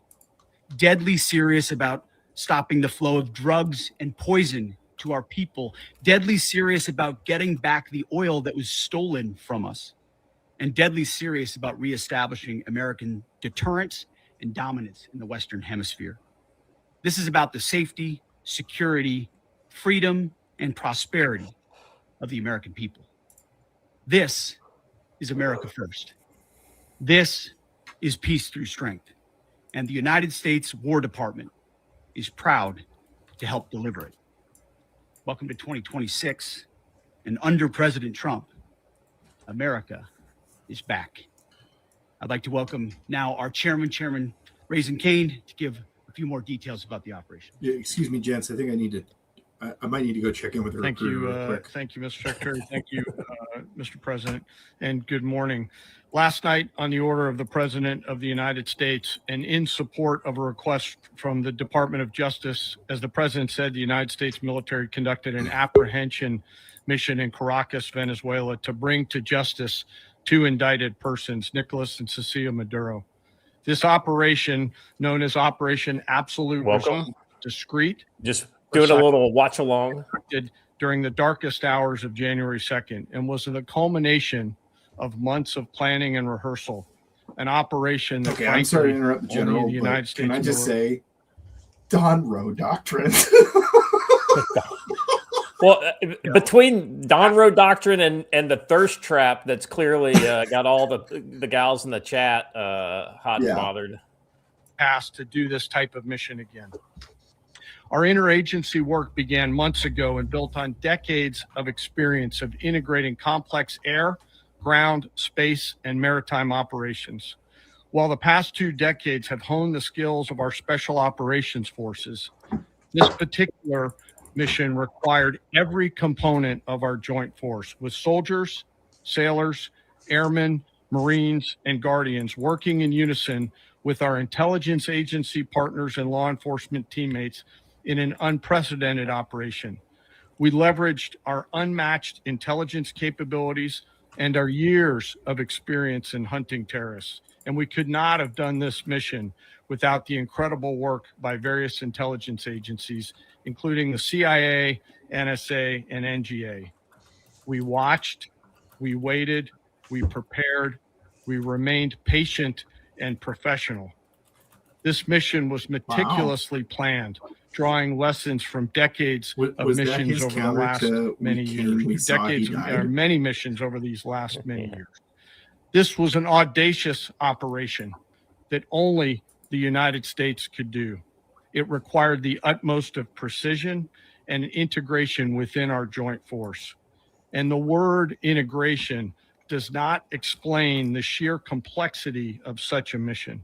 An extraction so precise, it involved more than 150 aircraft launching across the Western Hemisphere in close coordination, all coming together in time and place to layer effects for a single purpose, to get an interdiction force into downtown Caracas while maintaining the element of tactical surprise. Failure of one component of this well-oiled machine would have endangered the entire mission, and failure is never an option for America's joint force. Those in the air over Caracas last night were willing to give their lives for those on the ground and in the helicopters. Let me talk a little bit about the preparation. After months of work by our intelligence teammates to find Maduro and understand how he moved, where he lived, where he traveled, what he ate, what were his pets. In early December, our force was set pending a series of aligned events. You can't just drop what were his pets. He was choosing the right day to minimize the potential for civilian harm and maximize the element of surprise. And minimize the harm to the indicted personnel. So as the president said, they could be brought to justice. And as the president said earlier today, weather in Venezuela is always a factor this time of the year. And over the weeks through Christmas and New Year's, the men and women of the United States military sat ready, patiently waiting for the right triggers to be met and the president to order us into action. Last night, the weather broke just enough, clearing a path that only the most skilled aviators in the world could maneuver through. Ocean, mountain, low cloud ceilings. But when tasked with a mission, this organization does not quit. At 10:46 p.m. Eastern time last night, the president ordered the United States military to move forward with this mission. He said to us, and we appreciate it, Mr. President, good luck and Godspeed. And those words were transmitted to the entire joint force. Over the course of the night, aircraft began launching from 20 different bases on land and sea across the Western Hemisphere. In total, more than 150 aircraft, bombers, fighters, intelligence, reconnaissance, surveillance, rotary wing were in the air last night. Thousands and thousands of hours of experience were airborne. Our youngest crew member was 20, and our oldest crew member was 49. Hell yeah. And there's simply no match for American military might. As the night began, the helicopters took off with the extraction force, which included law enforcement officers, and began their flight into Venezuela at 100 feet above the water. As they approached Venezuelan shores, the United States began layering different effects provided by Spacecom, Cybercom, and other members of the interagency to create a pathway. Overhead, those forces were protected by aircraft from the United States Marines, the United States Navy, the United States Air Force, and the Air National Guard. The force included F-22s, F-35s, F-18s, EA-18s, E-2s, B-1 bombers, and other support aircraft, as well as numerous remotely piloted drones. As the force began to approach Caracas, the Joint Air Component began dismantling and disabling the air defense systems in Venezuela, employing weapons to ensure the safe passage of the helicopters into the target area. The goal of our air component is, was, and always will be to protect the helicopters and the ground force and get them to the target and get them home. As the force crossed the last point of high terrain where they'd been hiding in the clutter, we assessed that we had maintained totally the element of surprise. As the helicopter force ingressed towards the objective at low level, we arrived at Maduro's compound at 1:01 a.m. Eastern Standard Time, or 2:01 a.m. Caracas local time, and the apprehension force descended into Maduro's compound and moved with speed, precision, and discipline towards their objective and isolated the area to ensure the safety and security of the ground force while apprehending the indicted persons. On arrival into the target area, the helicopters came under fire, and they replied with that fire with overwhelming force in self-defense. One of our aircraft was hit but remained flyable, and as the president said earlier today, all of our aircraft came home, and that aircraft remained flyable during the rest of the mission. As the operation unfolded at the compound, our air and ground intelligence teams provided real-time updates to the ground force, ensuring those forces could safely navigate the complex environment without unnecessary risk. The force remained protected by overhead tactical aviation. Maduro and his wife, both indicted, gave up and were taken into custody by the Department of Justice, assisted by our incredible U.S. military with professionalism and precision, with no loss of U.S. life. After securing the indicted persons, the force began to prep for departure. Helicopters were called in to exfiltrate the extraction force, while fighter aircraft and remotely piloted aircraft provided overhead coverage and suppressive fire. There were multiple self-defense engagements as the force began to withdraw out of Venezuela.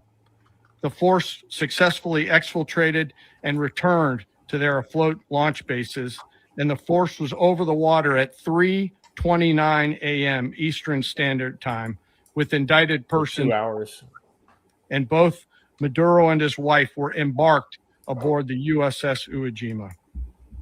In closing, what we've witnessed today is a powerful demonstration of America's joint force. We think, we develop, we train, we rehearse, we debrief, we rehearse again and again, not to get it right, but to ensure that we cannot get it wrong. Our jobs are to integrate combat power so when the order comes, we can deliver overwhelming force at the time and the place of our choosing against any foe anywhere in the world. I am immensely proud today of our joint force and filled with gratitude to represent them here today. There is simply no mission too difficult for these incredible professionals and the families that stand by them and support them.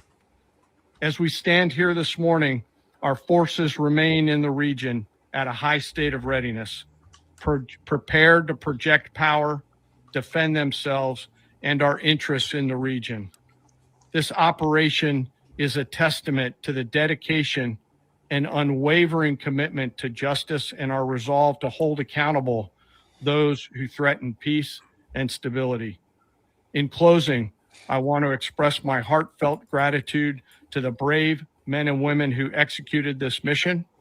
Their courage and tireless commitment to our nation are what makes us strong. Thank you, Mr. Secretary, and thank you, Mr. President. Well, I don't Marco's time. add to what you've heard now, other than the following points. Nicolas Maduro was indicted in 2020 in the United States. He is not the legitimate president of Venezuela. That's not just us saying it.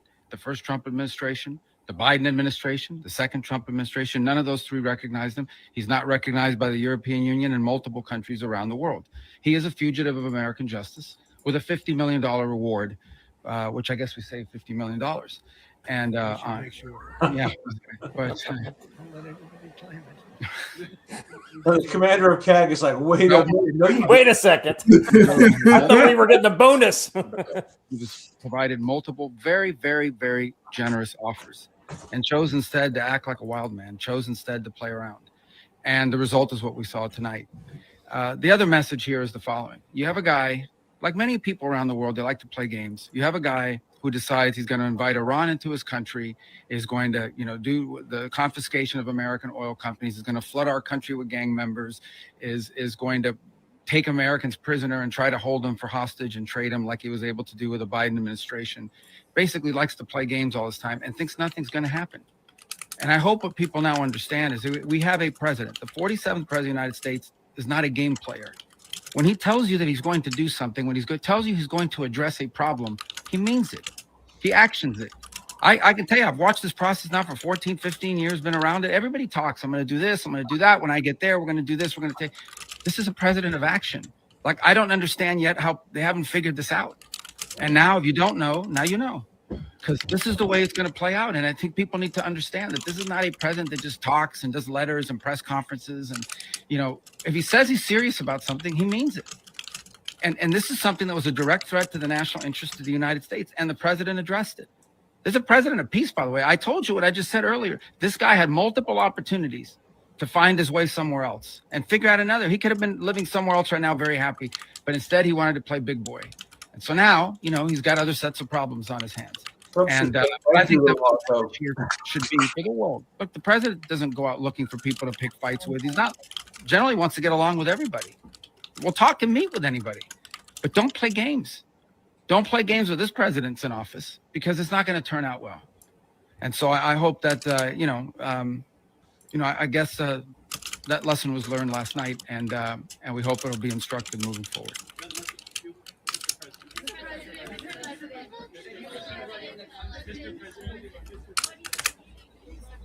Please. Well, we're going to be running it with a group, and we're going to make sure it's run properly. We're going to rebuild the oil infrastructure, which will cost billions of dollars. It'll be paid for by the oil companies directly.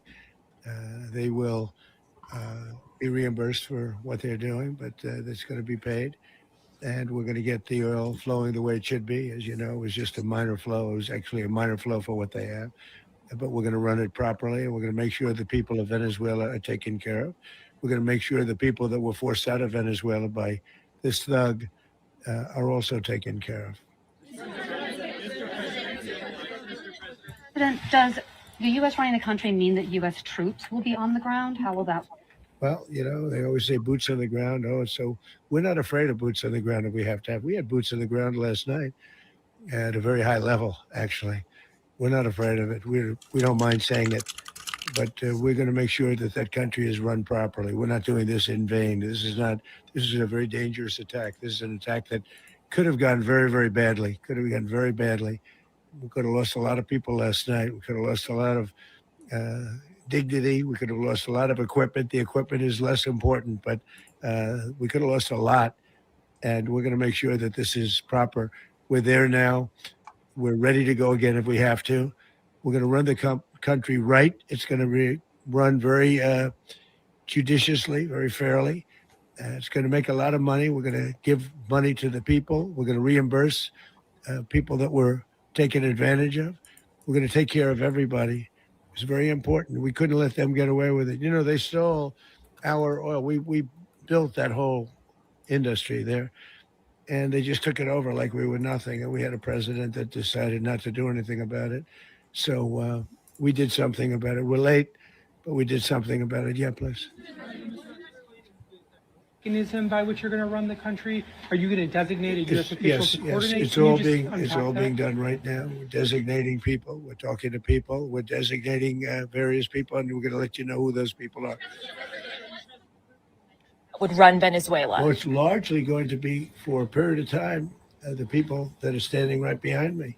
We're going to be running it. We're going to be bringing it back. It's a dead. I talk about a dead country. A year and a half ago, we were a dead country. Fixer-upper? The hottest country anywhere in the world. We're a country doing better than any country anywhere in the world, and it required leadership. Venezuela has a lot of bad people in there, a lot of bad people that shouldn't be leading. We're not. Watcher, you could keep them on and just mute it, and if you hear anything in your ear that's worthy of us, pulling, we can do that. But, like the announcement about the Trump Hotel, Casino, and Golf Course. exactly right. I want to just go around. First of all, Matt, welcome, Mexican Ironman. Mike, appreciate you jumping in here too. What's your take on this whole deal? Good morning. I loved your tweet. You woke up and you found out we got Maduro before you even had your coffee. Pretty much. Saw the Trump tweet getting shared around, and so what is this? And then read it a little more carefully. It was like, we captured Maduro. Are you serious? And it's like, nah, this can't be real. Like, this is not. Because it's that impressive. Yeah. It really is that impressive of an operation.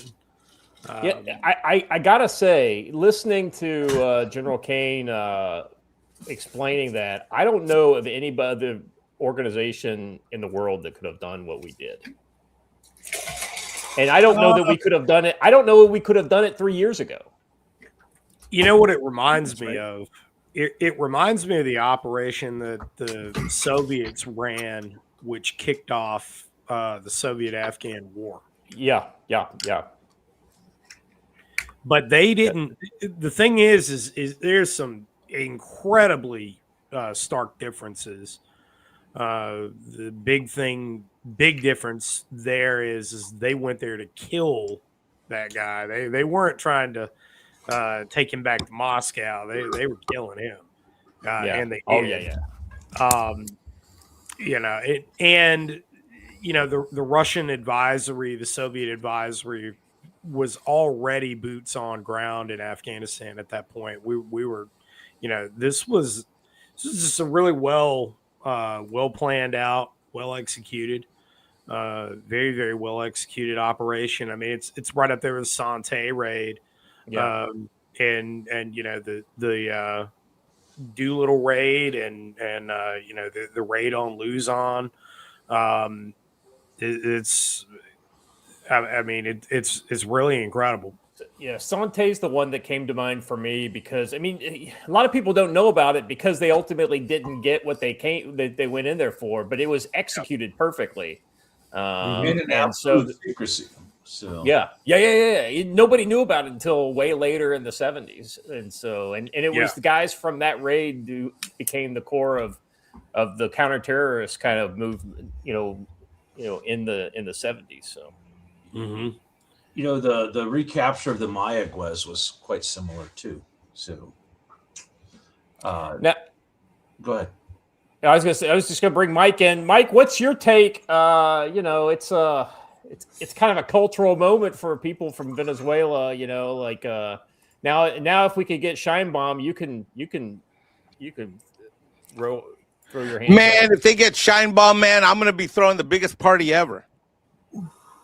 Ever. No, I mean, look, we don't get any coverage in the news, and you guys know where my politics lie, where they used to and where they are now. And from previous shows. But there are literally, like, just within my family and friend circle of Hispanic Americans, patriot Americans, not these shitballs that you see on TV in LA, these Mexican flag waving, morons, and that don't even speak Spanish. That's what gets on the news. But the vast majority of U.S. Hispanics that aren't these leftist retards, which is the vast majority of them, that never get any press coverage. Dude, we're all for blowing up boats. We're all for, we're all for what happened last night. We're all for, it's a bunch of Hispanic dudes have served, like my stepdad, have served in all the major wars, Marine, Army, all the various branches. Oh man. And we absolutely, if there's any place that bombs and missiles need to be directed to, it's against the fentanyl and the drugs that are coming into this country that are ruining the patriot class of Americans. The average American, whether it's a white guy, black guy, whatever guy, getting addicted. It's ruining communities. It's ruining small towns. It's ruining entire states and regions. And it is just it is a shit show. And, if this were any time in history, we would understand that we're being invaded and poisoned. We're being invaded and poisoned. We're being invaded by illegal migrant and sometimes legal third world invaders. And we're being poisoned by this by this endless stream of drugs that is just killing the heart and soul of this country.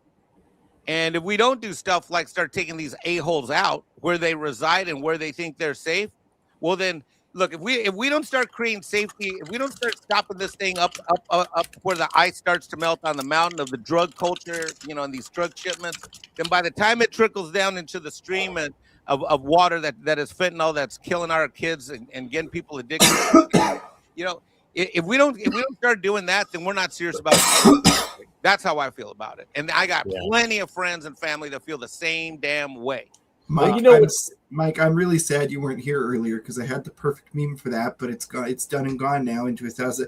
It was just a photo of a helicopter taken off one of our amphibs, and it says Martinez, Gutierrez, and Ruiz Bueno heading to take out Martinez, Gutierrez, and Ruiz. No bueno. No bueno. Yeah. Hell yeah. Yeah.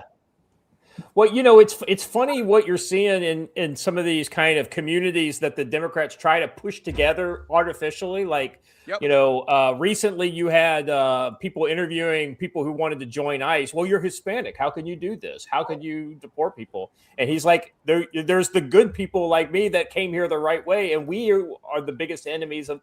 And you're starting to see this in the black community after the Somalia business, right? They're like. It's like I just because our skin colors are the same color doesn't mean we have anything in common. 100%. And what is getting missed by and not with you guys obviously, but in most circles, media, everybody's missing this thing. America was a country founded on settlers, white European settlers, damn near all Protestant. All right, settlers. They left everything behind and came here and built the institutions, the schools.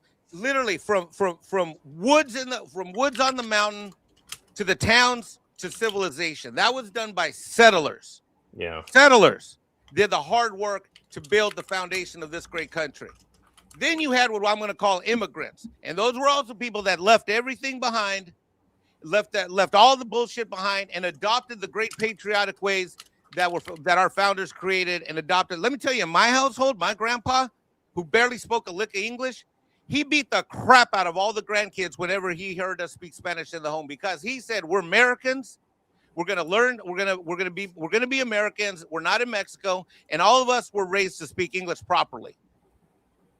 Yeah. So properly. much respect and we were like, that's an immigrant leaves everything behind. They adopt American ways and they become great patriotic Americans. What we've got now, this problem that's been happening since the 60s and 70s, it blew up, since, thanks Obama. What really blew shit up, is now we got migrants. Migrants are hold on to their old ways, don't adopt American ways, don't adopt American language, don't adopt American customs, and what we as patriotic Americans that care about our schools, our jobs, our economies, our resources are supposed to let these third world migrant invaders come in here and for free and for nothing get shit. F that. Yeah. F that. G-Man for $9.99 says, so I know it's 13 years too late to worry about this, but how come we're able to capture another nation's leaders and in less than 6 months where it took us 11 years to capture a goat trucker bin Laden? Good question. Bin Laden wasn't bound by borders. Yeah. There's also a didn't want to. That's what I was getting ready to say. I think there was some motivation problems during that period. American settlers create value from nothing. American immigrants have added value by adopting their ways and contributing to what was already in place.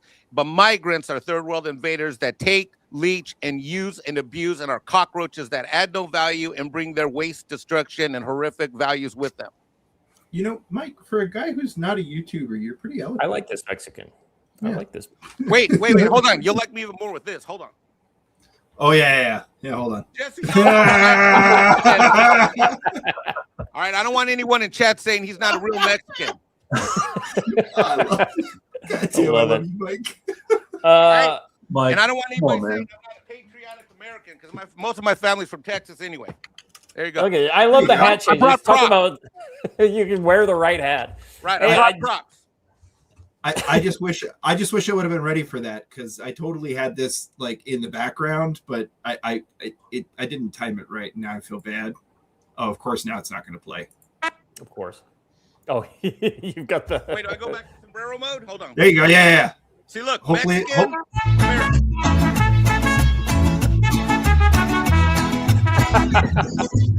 right. Anyway, we this is the Counselor on Future Conflict minstrel show now.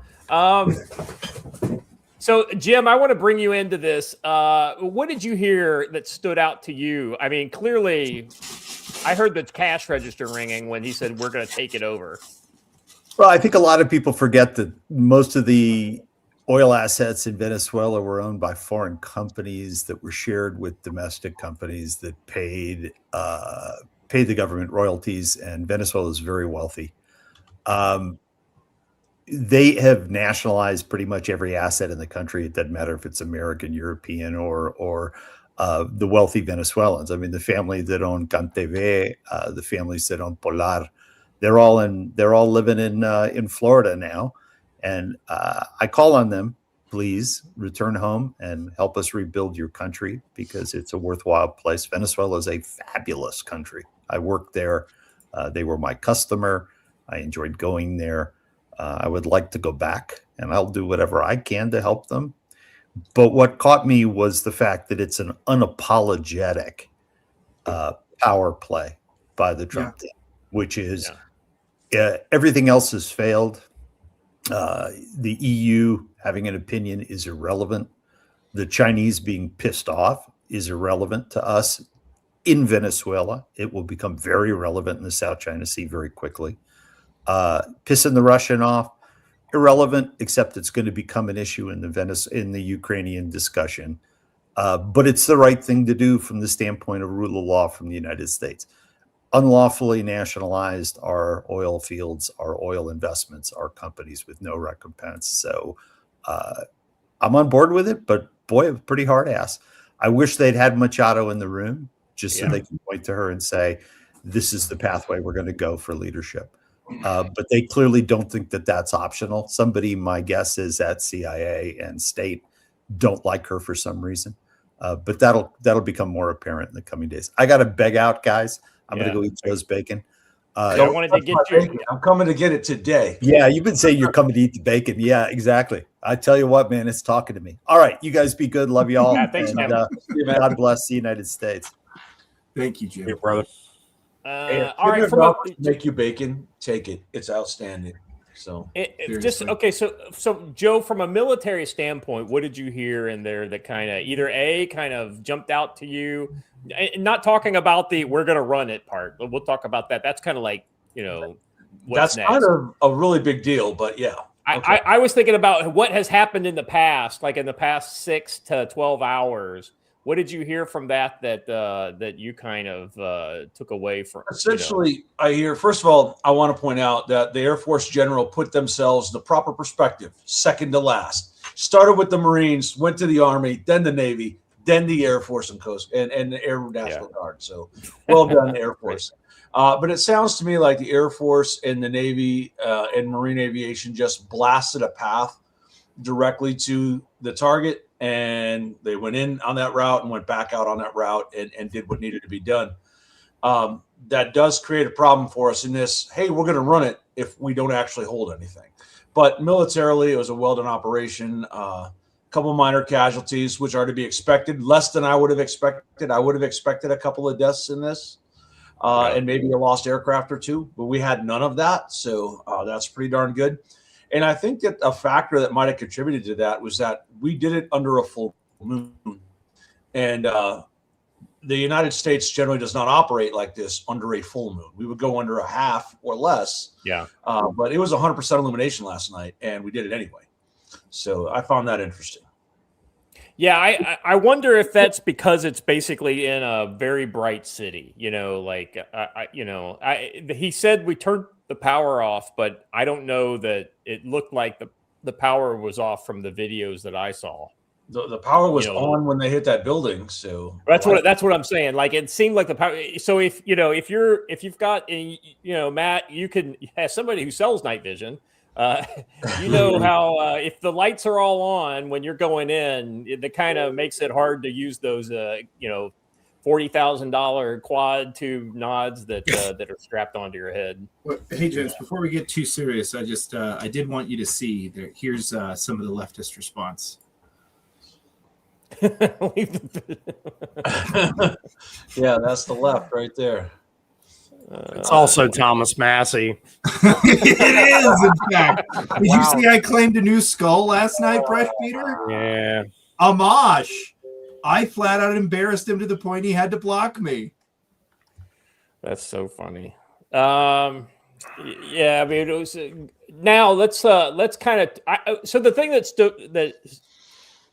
A lot of people are saying, "Oh, well, Trump was sitting there watching it on Kill TV." Well, yeah, he was watching the feed, but Trump was not pulling and the generals in the Pentagon and in the Situation Room was not pulling the trigger on this. The local commander, probably standing on the Iwo Jima, was the guy who was overall in charge. And the way you get this kind of coordination is everybody's playing the music off the same sheet, off the same sheet. And, it's all in coordination. You have a conductor, not necessarily a shot caller, who's telling everybody to do things. Matt, what was your kind of takeaway from the operation? Anything that you heard in there? I mean, we compared it to some of the stuff in the past, but is there anything specific about this one that kind of stuck out to you? Other than the dunk on Chavez's grave. Yeah, that was amazing. I wonder if they're going to say, "Oh, we thought we saw somebody with a man pad." Nah. I heard what the actual justification is. Apparently, they even posted videos themselves of them barracksing a bunch of guys right next to it. Oh. And this was just a lucky. So anyway, this is what happens when you have a GWAT PL running DOD, or I guess Department of War now. It's just like, fuck that dude. Watch this shit. Yeah. Like, hey, remember that time some of our boys were peeing on a corpse and they got all uppity? Yeah, watch this. This is the industrial scale version of that. It's totally what happened. It's great. Yeah, we used to call it War Crime Wednesday. Good stuff.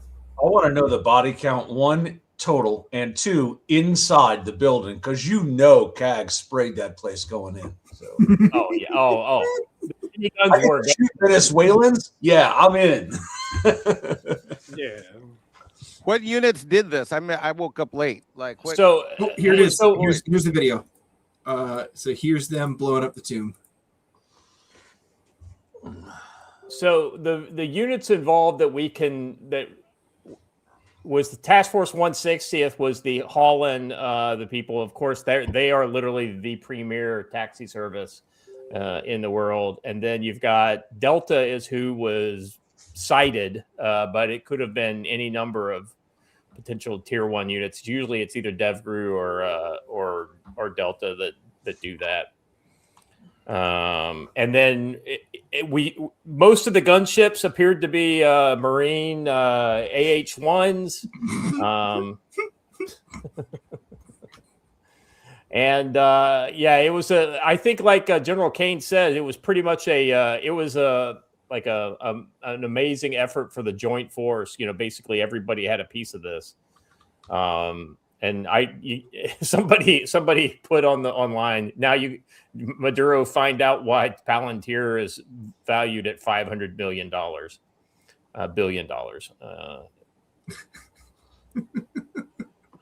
This one's It was weird that JD wasn't with him.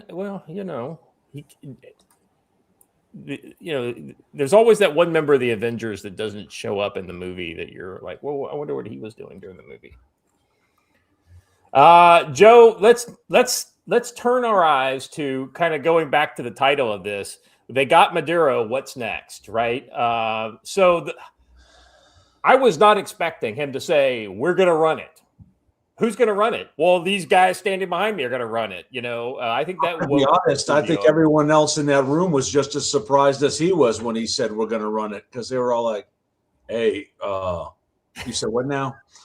Because one, we don't hold any ground, and two, we don't know who is in charge in Venezuela at the moment. No one has said, "Hey, I'm taking the reins," right? So it's a little surprising for him to say it. But then he directly contradicted himself less than a minute later by saying, hey, we did one strike and we don't want to, but we're ready to do another. If I control it, I would have no reason to strike it. So one of these things is. Sorry, I was going to say, I found the follow-up for this, for exactly what you're saying. I'll cue it once you're done. All right, go ahead. Are you going to designate a U.S. official to coordinate? It's all being done right now. We're designating people. We're talking to people. We're designating various people, and we're going to let you know who those people are. We have the greatest people. We have wonderful. They're everywhere. There's people right here. In fact, that's what's going to happen. There we go. This is the self-actualization of foreign policy in the moment. Behind me. What was that? We're going to be running it. We're going to be bringing it back. It's a dead. I talk about a dead country. A year and a half ago, we were a dead country. Now we're the hottest country anywhere in the world. We're a country doing better than any country anywhere in the world. And it required leadership. Venezuela has a lot of bad people in there, a lot of bad people that shouldn't be leading. We're not going to take a chance that one of those people take over for Maduro. So you can look at, and others, we have fantastic people, including people in the military. So we're going to have a group of people running it until such time as it can be put back on track, make a lot of money for the people, and give people a great money, and also reimbursement for people in our country that were forced out of Venezuela. Matt's got fans. Well, Cuba was great. Cuba was a beautiful place before Castro. There was a guy there, Meyer Lansky. He made a lot of money. There was beautiful resorts. They had all these things. We could do that. We could make Venezuela great again. Oh, that's funny. No, it's really funny. He literally, I'm tracking ahead to figure out what he said, and he literally said that, and then you said it. Cuba was great. Hold on. I've got it in the right place. Yeah.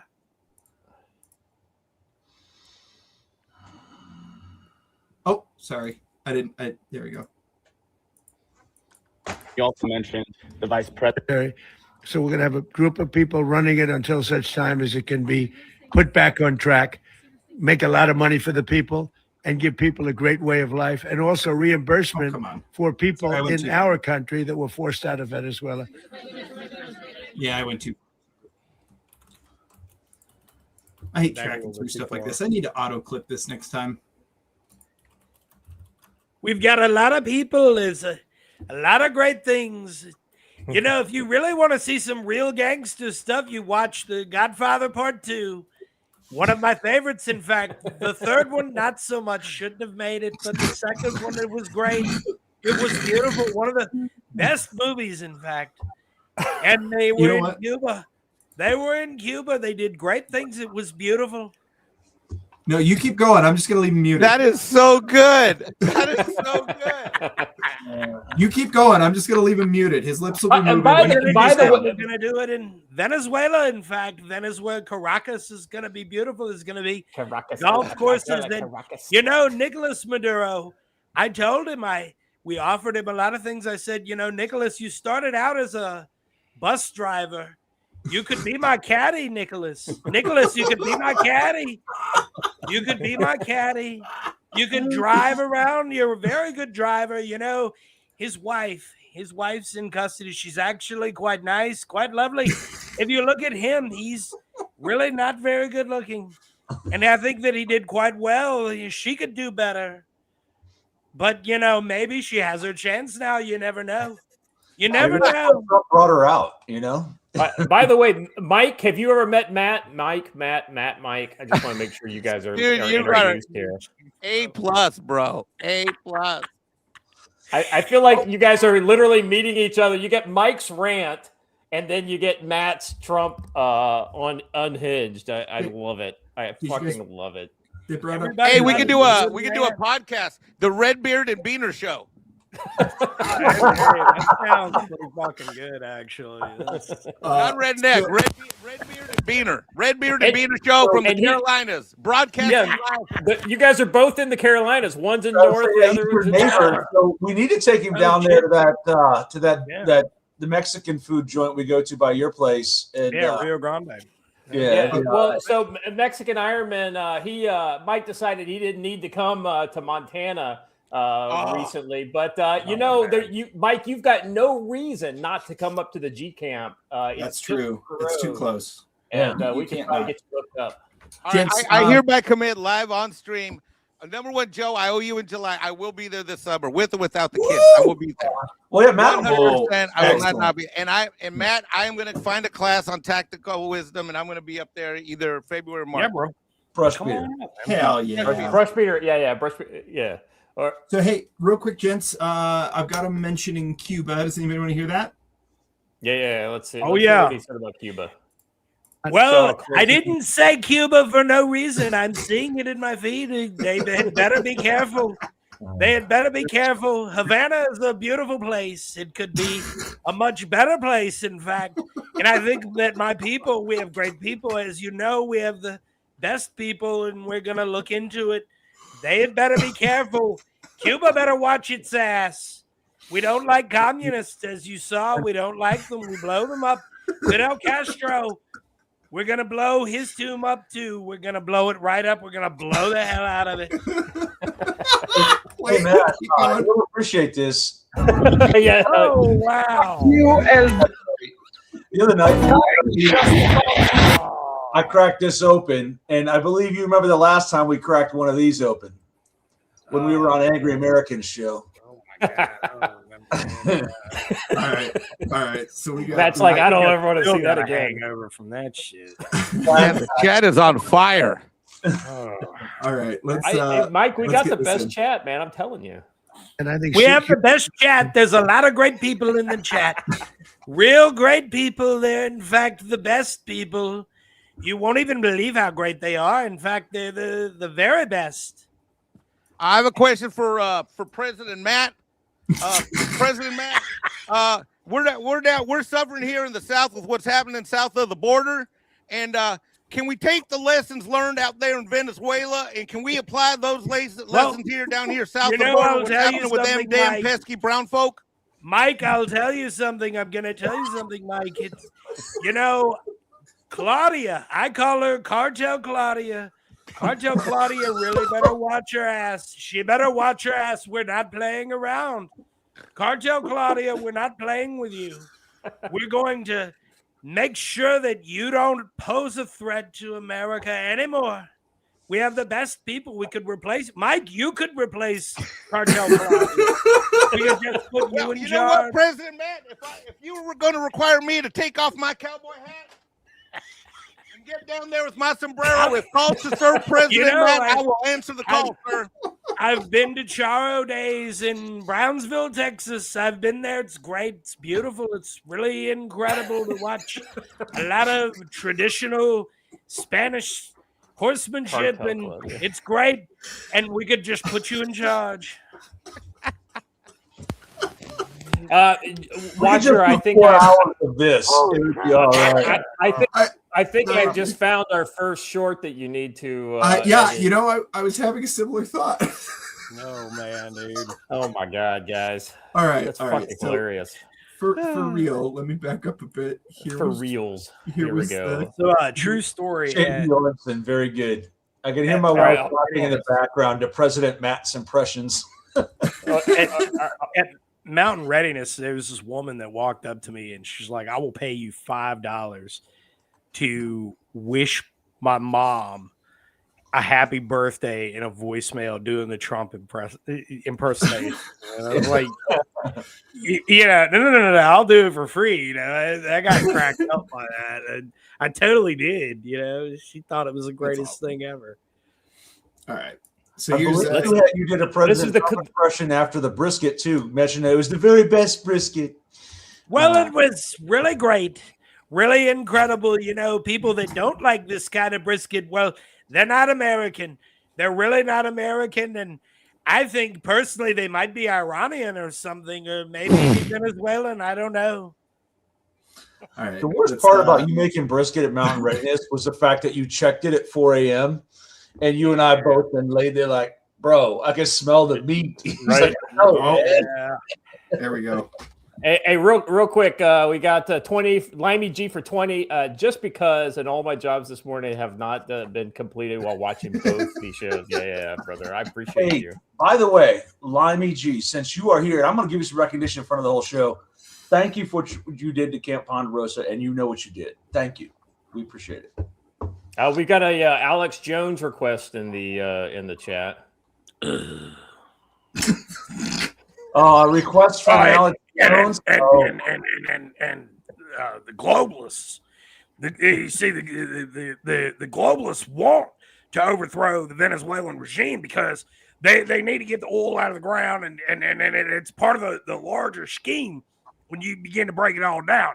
Now, we've got the best deal on methylene blue right now at Infowars.store. I mean, Alex Jones store, and we're going out of business tomorrow. So every order that you have really helps us out. It's a full 360 win. POV, you're Maduro at 02 on Saturday, January 23rd, 2026. Oh, no. Yeah. I have another one of those. Hold on. And this would have made a good thumbnail. Oh, I agree. Here's another one that I appreciated though, which was good morning, Mr. Maduro. You may not have quite understood what the emperor meant when he said the drug trafficking will stop. That's a brush beater helmet and the brush beater earpieces, much like I have right here on this brush beater helmet. And then look, this is my dedication, Matt. A brush beater helmet in brush stroke. Come on. I cannot wait to get one of those. This is the first time I've been excited to get a helmet in a while. It's better than that other helmet I was sent. Yeah. Mine is in fact NIJ rated for real. I got my plates covered, through a little creative,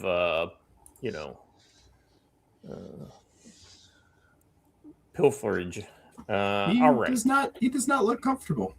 You know what would be great is if there was a picture of Mamdani right next to him in the same condition. Oh my God, tell me about it. That guy needs. I mean, that's the arc we're on with him. He's gonna end up in jail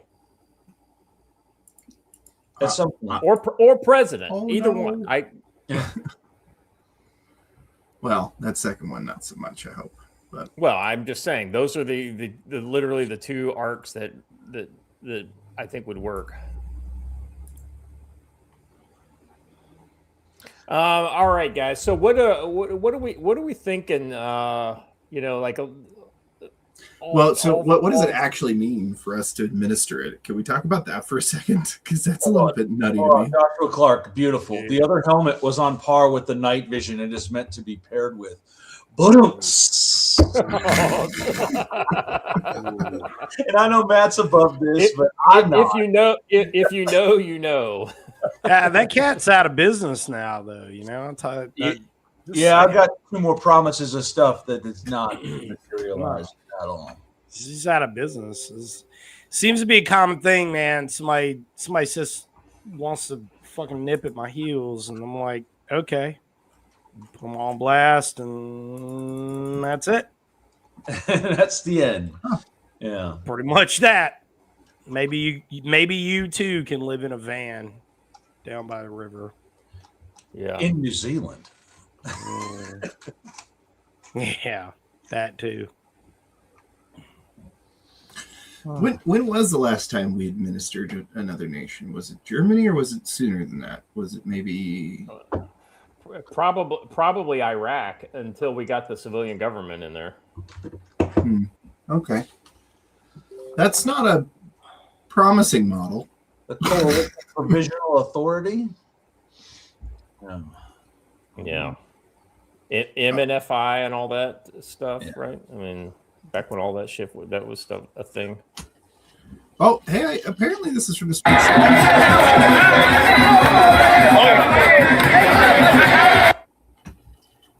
Yeah, I could do without the music, but yeah. I mean, so here's the thing, right? I think there are agents of, and by when I say agents, I don't mean like Batty in the middle dancing around. I know that's what I was just looking at. I mean, you know, finally we got something for us, so eye candy for the guys to look at after all the Pete thirst trapping. Man. But, well, you know, Venezuela has a lot of beautiful women. In fact, they have some of the most beautiful women on earth. I mean, you know, back when I was running Miss Universe, they had a lot of women from Venezuela, a lot of women, and they were incredible. You won't even believe it. They were so beautiful. You won't even believe it. I mean, you know, there's a whole arc there. Muy emocionada llorando. ¿Cómo se siente? Cuéntanos por qué llora. Yeah, but see, then they turn into that. So, yeah, you want to know what your wife looks like? Look at her mother. Matt, at Chateau Mexican Iron Man, we're going to have quality control on both the intake as part of our maintenance and extended service warranty program. There you go. Where I lived in El Paso for 2 years. So we have an automatic caloric intake assessment program where, you know, if they start grabbing a little too many chalupas, we're going to cut that. We're going to put padlocks on the fridge. Quality control. Yeah, we're not messing around here. We're not messing around here. Yeah. Oh my God. Oh man. They're gonna buy. The ladies will buy in. They haven't known freedom to this date. So how much freedom do they really need? You know what I mean? Definitely less freedom by the refrigerator for sure. Hey, so just a moment of seriousness because I see something in my my X feed. I'll be honest with you. I think somebody whose stock rises out of this is the Secretary of War, right? Yes. The soldiers love him. Like soldiers who have never wanted to listen to this, like they were rolling. So I don't know if you guys know about it, but there was a mandatory. Everybody in the DoD will watch, or DOW will watch, the like 50-minute talk he did with the generals, right? I don't. You guys remember when he had all the generals in the audit, in the generals and sergeant majors, and he basically read them the riot act, and the soldiers all had to watch that. And we had soldiers that were like, I don't want to watch this. I don't. By 10 minutes into it, they were wrapped. They were like, and by the end, they're like, man, that guy gets it. He gets it. Well, fuck yeah, he gets it because he was one of them. And I think, you know, as he can talk the talk, but this is literally him walking the walk, you know, with more feet. Oh my God. I'm not talking about him anymore. Hey, Matt, what's your take on Pete? You know, we had this is something we haven't really talked about since. Yeah, I like him. Yeah, he's.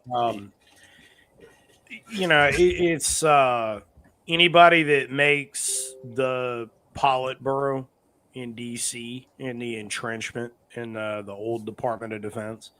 Anybody that puts them on notice and makes them squirm and caterwaul, hell yeah, I'm here for it. I like it. Yeah, I'm with you.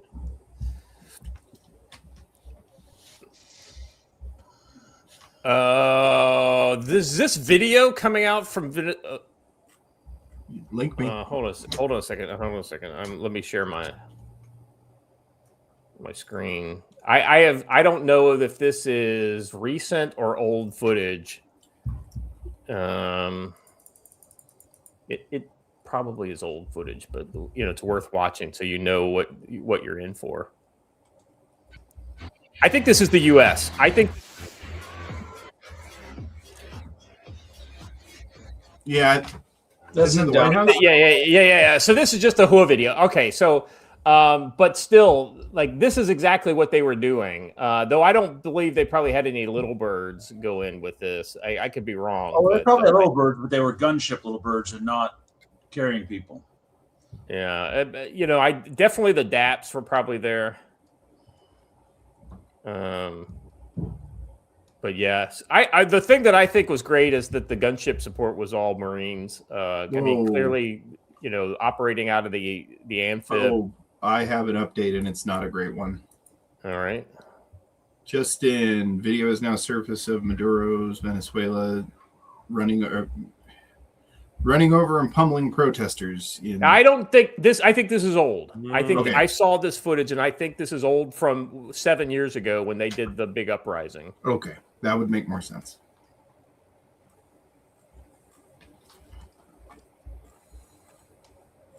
Yeah, I do expect that to happen, though. Oh, 100%. It's gonna get fucking sporty on the ground there before it's all said and done. And I bet we come back with airstrikes. So, gentlemen, I know you weren't here, but this is a good chuckle-worthy thing for you that we found this morning.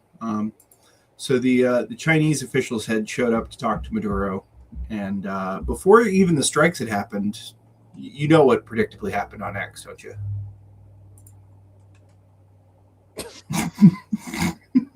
Yeah, so evidently he met with him about 6 to 8 hours prior to getting snatched out of his bedroom. Nah, it was 3. Was it 3 hours? It was 3. It was. Yeah, it was 3. The meeting concluded an hour before he got rolled up. I love it. I love it. Yeah, and that would make sense as to why one of the Chinese guys might have actually been there when it all went down. I'm gonna laugh if we used the Chinese to put a tracker on him so we knew exactly where he was. Stormy takes exception. Watcher, my eyes. What? Why are y'all asking me that question? It's on his right wrist. That's a weird. Matt, hold up your wrist and show me you're wearing a watch on your right wrist. It's his right wrist. What? Why is that? I don't understand the question. It's his left wrist, isn't it? Yeah, I had it on mute. It's on my left wrist. Oh, left. Yeah, that's what I meant. Left. Well, we all wear one. Why is this a question? I have no idea. I didn't wear my watch today. I'm right-handed, so I wear a watch on my left wrist. birthday party. Have fun. I love you. Yeah, my watch is right here. That might be the strangest question I've ever got. I know, right? It's a conspiracy. Well, you see in the video at one point he had a watch on one hand, and then magically it appeared on another. Super Brain Force Alpha, AlexJonesStore.com. I've found another meme, and I like the telling of this. Mr. President, are there any bombs left? Our generals, they're saying it went too well. The greatest operation you've ever seen. Quick, beautiful, today efficient. We had tons left over, believe me. More bombs than anybody ever knew what to... Destroy the mausoleum.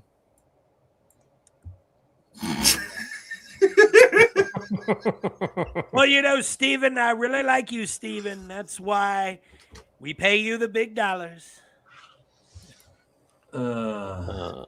I tell you, my feed is 100%. That's actually a misquote. And if I said left, that's wrong. It's right. I don't trust people who wear a watch on their right wrist. I mean, yeah, we get trained to wear it on the left. Even if they're left-handed? Even if they're left-handed. Yeah, you wear it on the left. I mean, you gotta, Mike. You don't even have to have a watch. Well, that's going to be a problem because I'm not going to trust you. My kid's right-handed and wears his watch on his right hand. These are actually guys I don't trust. The guys whose watch is on the inside, right? Like, come on, bro.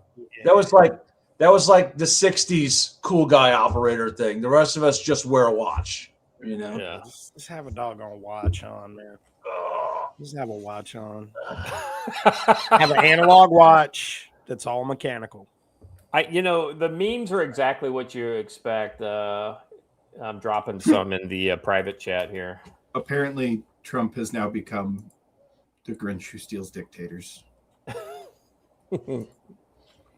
Yeah. Put up the one I just shared in the private chat. Yeah, see it there.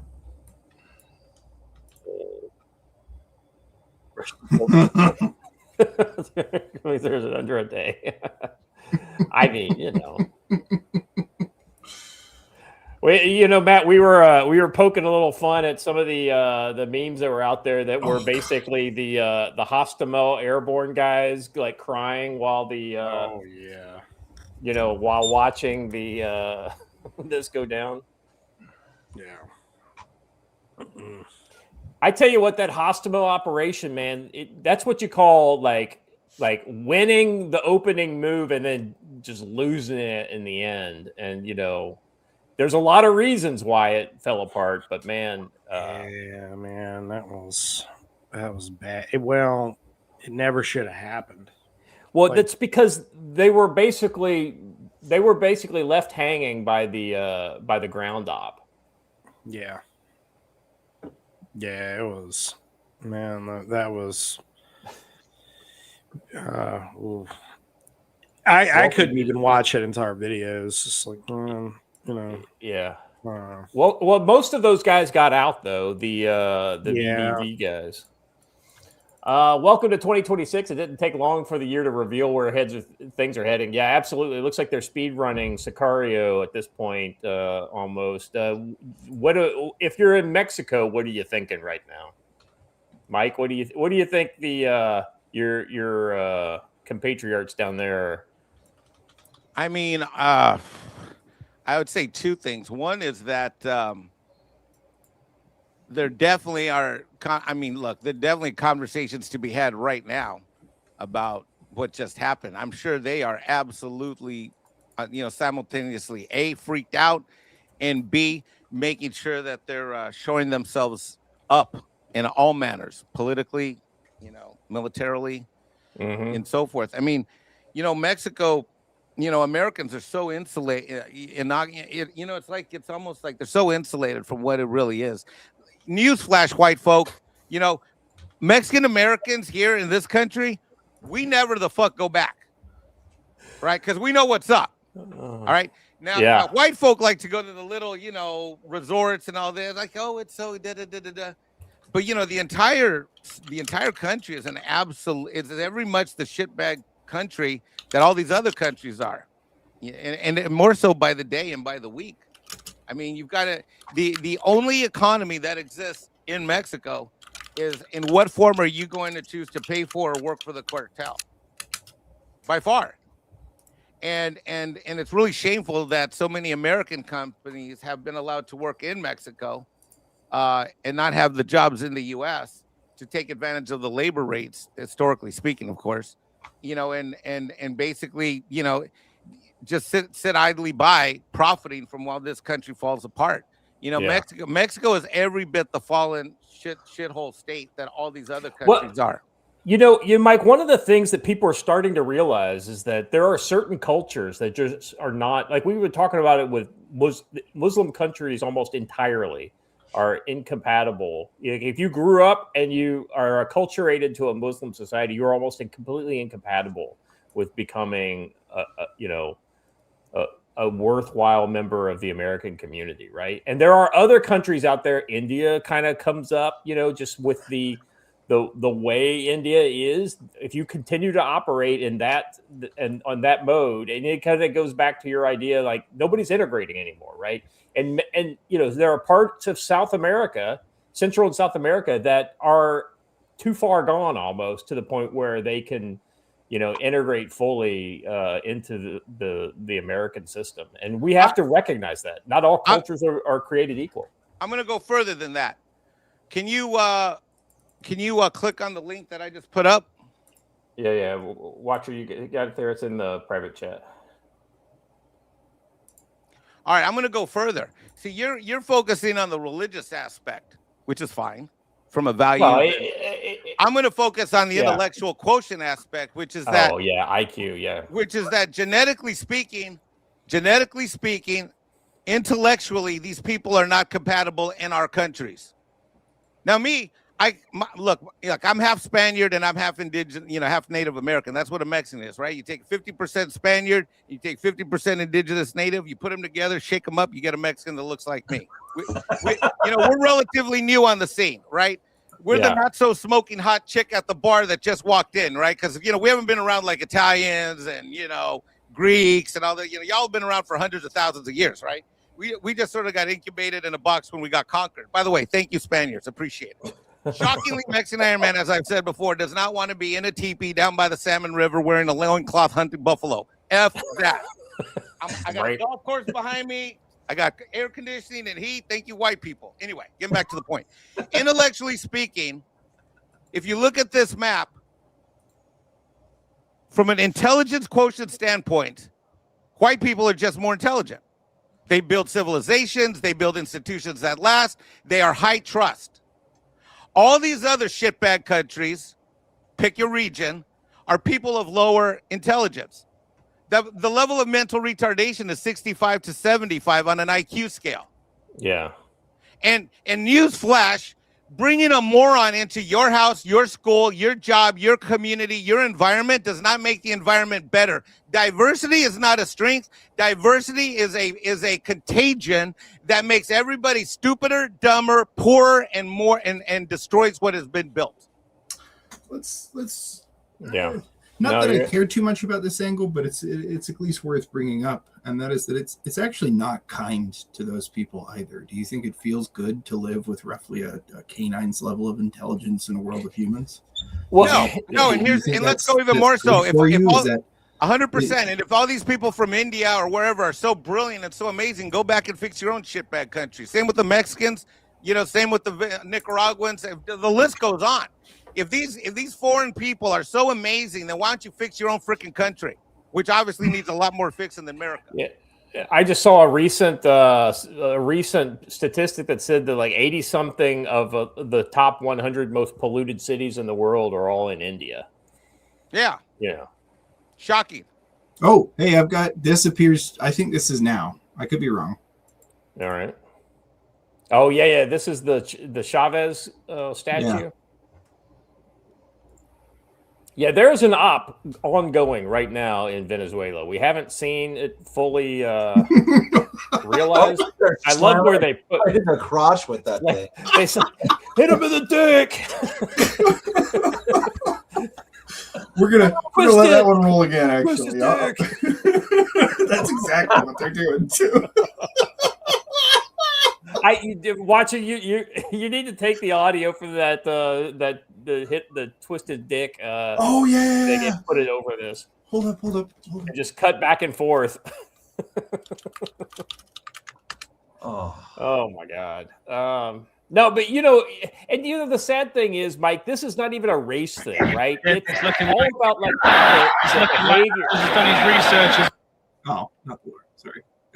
It's all about like the behavior of people in places of the world. Like, so for instance, marrying your cousin may not be the right answer. Okay. I've got it now. Which is, what they're saying in Pakistan, like, what a significant percentage of the population there marries their cousin.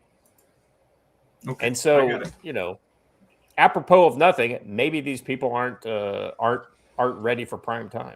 I'm just freaking twisted! Oh my God, dude, this is an MMA fight, dude. You too much. Twist that dick! Twist his dick! Twist his dick! Oh my God! Oh, dick twist!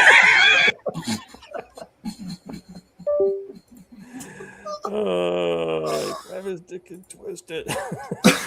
Wow. I'm going to disagree with you, Mr. Scott. Yes. On the racial angle, because intelligence is genetic.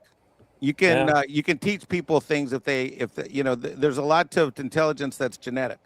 So that's why I feel comfortable saying what I'm saying, because I got brown skin and no one can tell me shit right now. And I'm just going to tell you, I mean, look, it is. You call it racial, call it prejudice, call it whatever it is. We call it whatever, but it is what it is. I mean, it is, and I don't want to hear about 2,000 years ago, some of my brown Aztec Mayan ancestors may or may not have built these, pyramids with or without alien, assistance. I have no idea which one of my ancestors figured out the rock drywall and got that, I don't know what happened. All I know is those civilizations fell, and the civilizations that we care about are the ones that we got now. I don't, you know what I mean? That's what I care about, because America is the greatest place on earth. And guess what? We didn't build it down by the river, by the Salmon River, while we were hunting buffalo. Y'all did. Well, what's funny here is that, by the way, you just saw a picture of Malcolm Nance. It's always fun to check in with him to see what he thinks is going on here, because if he thinks something's going on, then it's probably the opposite. Let's see. He reposted this one. This is Michael Weiss.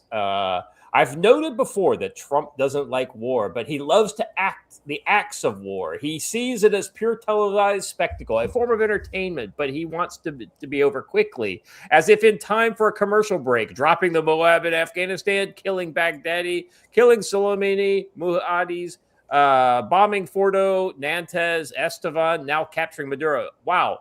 This guy is complaining that we have short, effective military operations, and we don't. How do you know it's worth it? We didn't kill anybody, then it's not worth doing.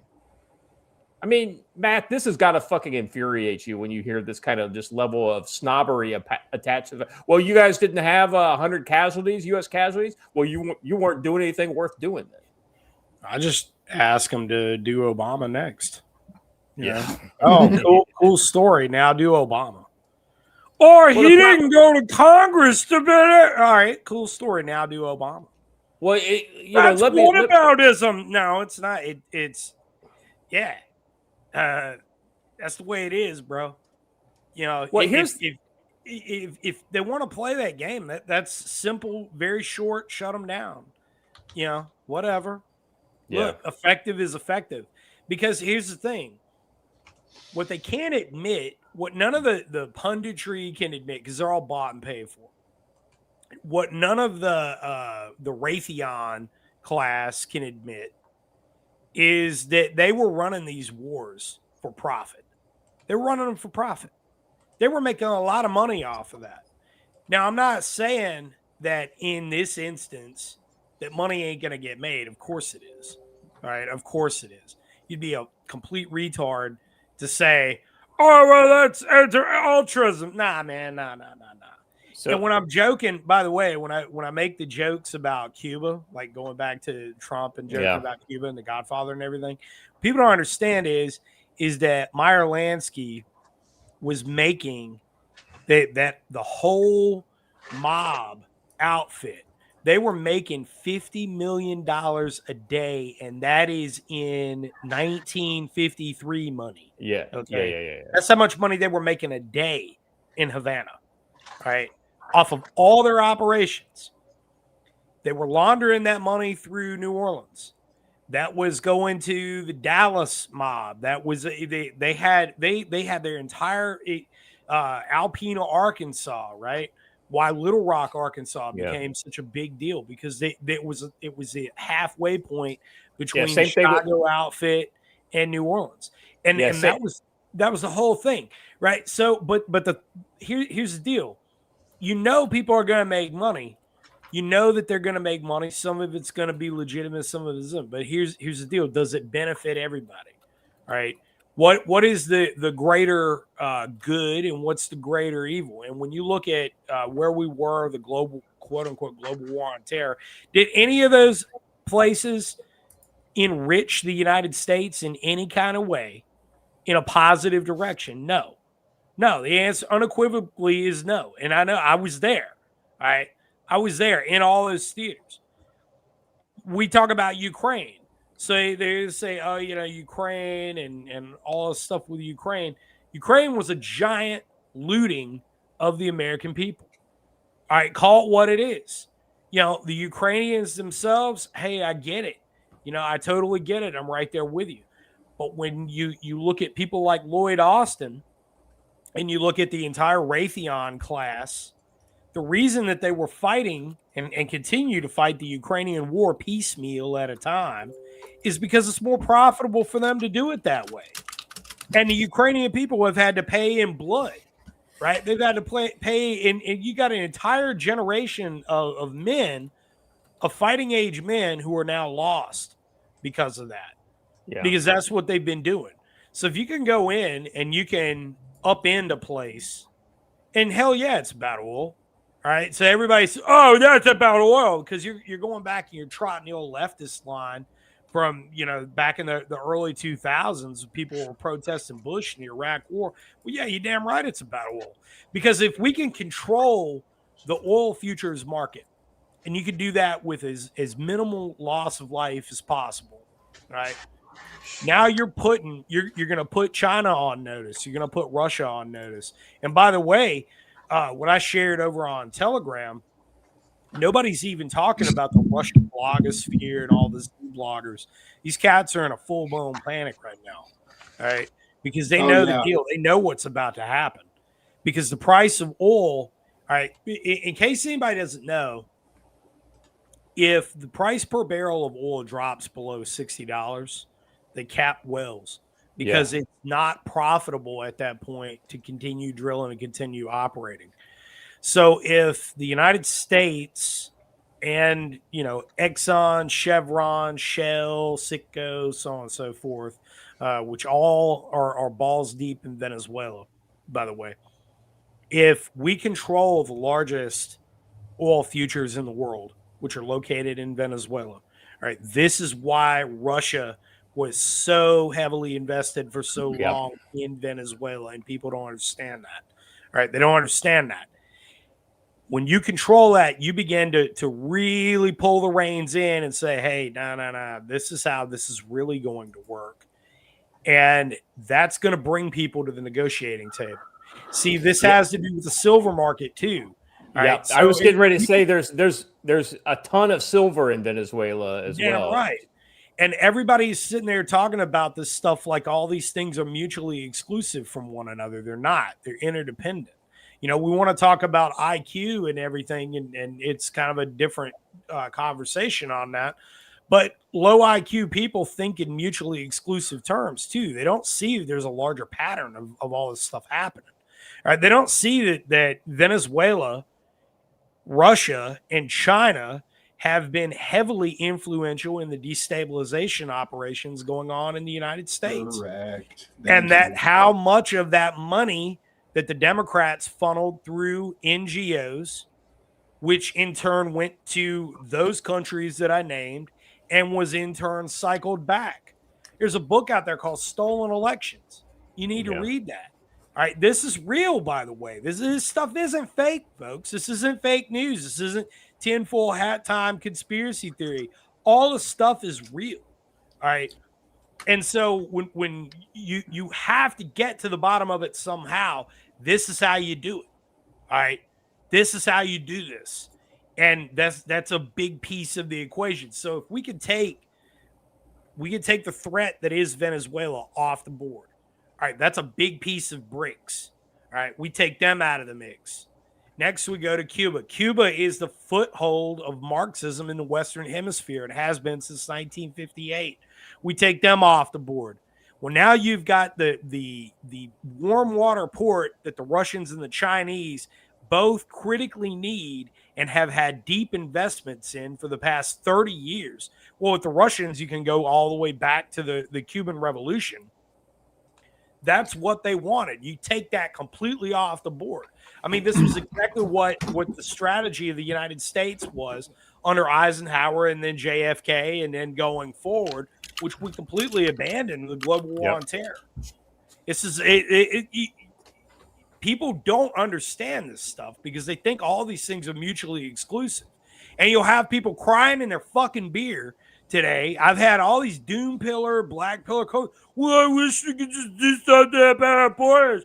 You do understand that Tren de Aragua, right? Tren de Aragua from Venezuela. You understand that criminal organizations like that serve a multitude of purposes for intelligence agencies, and this is all for an intelligence agency run operation, right? You do understand that. And that were running a destabilization op inside the United States. That's what they're doing, and we're getting rid of it. All right, we're working on that, but you have to pull that up by its roots. Where is its roots? Venezuela. All All right. Yeah, where I where know is the Iran current giving thing the is training? It's in Somalis. Venezuela. Yeah, we're gonna get to the bottom of them too. All right, we're working on that. All right, but you got to have one piece at a time, and I'm gonna say Venezuela is a pretty fucking big piece of Jesus the Christ, puzzle. it is too. Yeah, jeez, it's so big. Like there's so, guys, Iran's shaking right now, and I don't mean like they're scared. I mean like there's the logistics of the situation no longer make sense. These are pictures from last night, by the way. Apparently, and I asked this last night, if you remember, they called it Operation Absolute Resolve. But now they changed it to Midnight Hammer. That's what he said in the thing, right?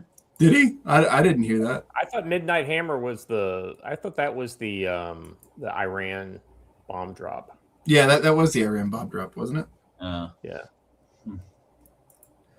Former U.S. official says Venezuelan VP Rodriguez has fled to Russia.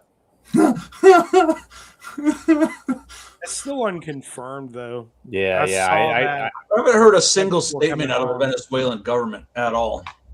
I don't think there is So one right now. the defense minister, Vladimir, live. whatever his name is, he was on very early this morning because they tried to clip him and he didn't get clipped.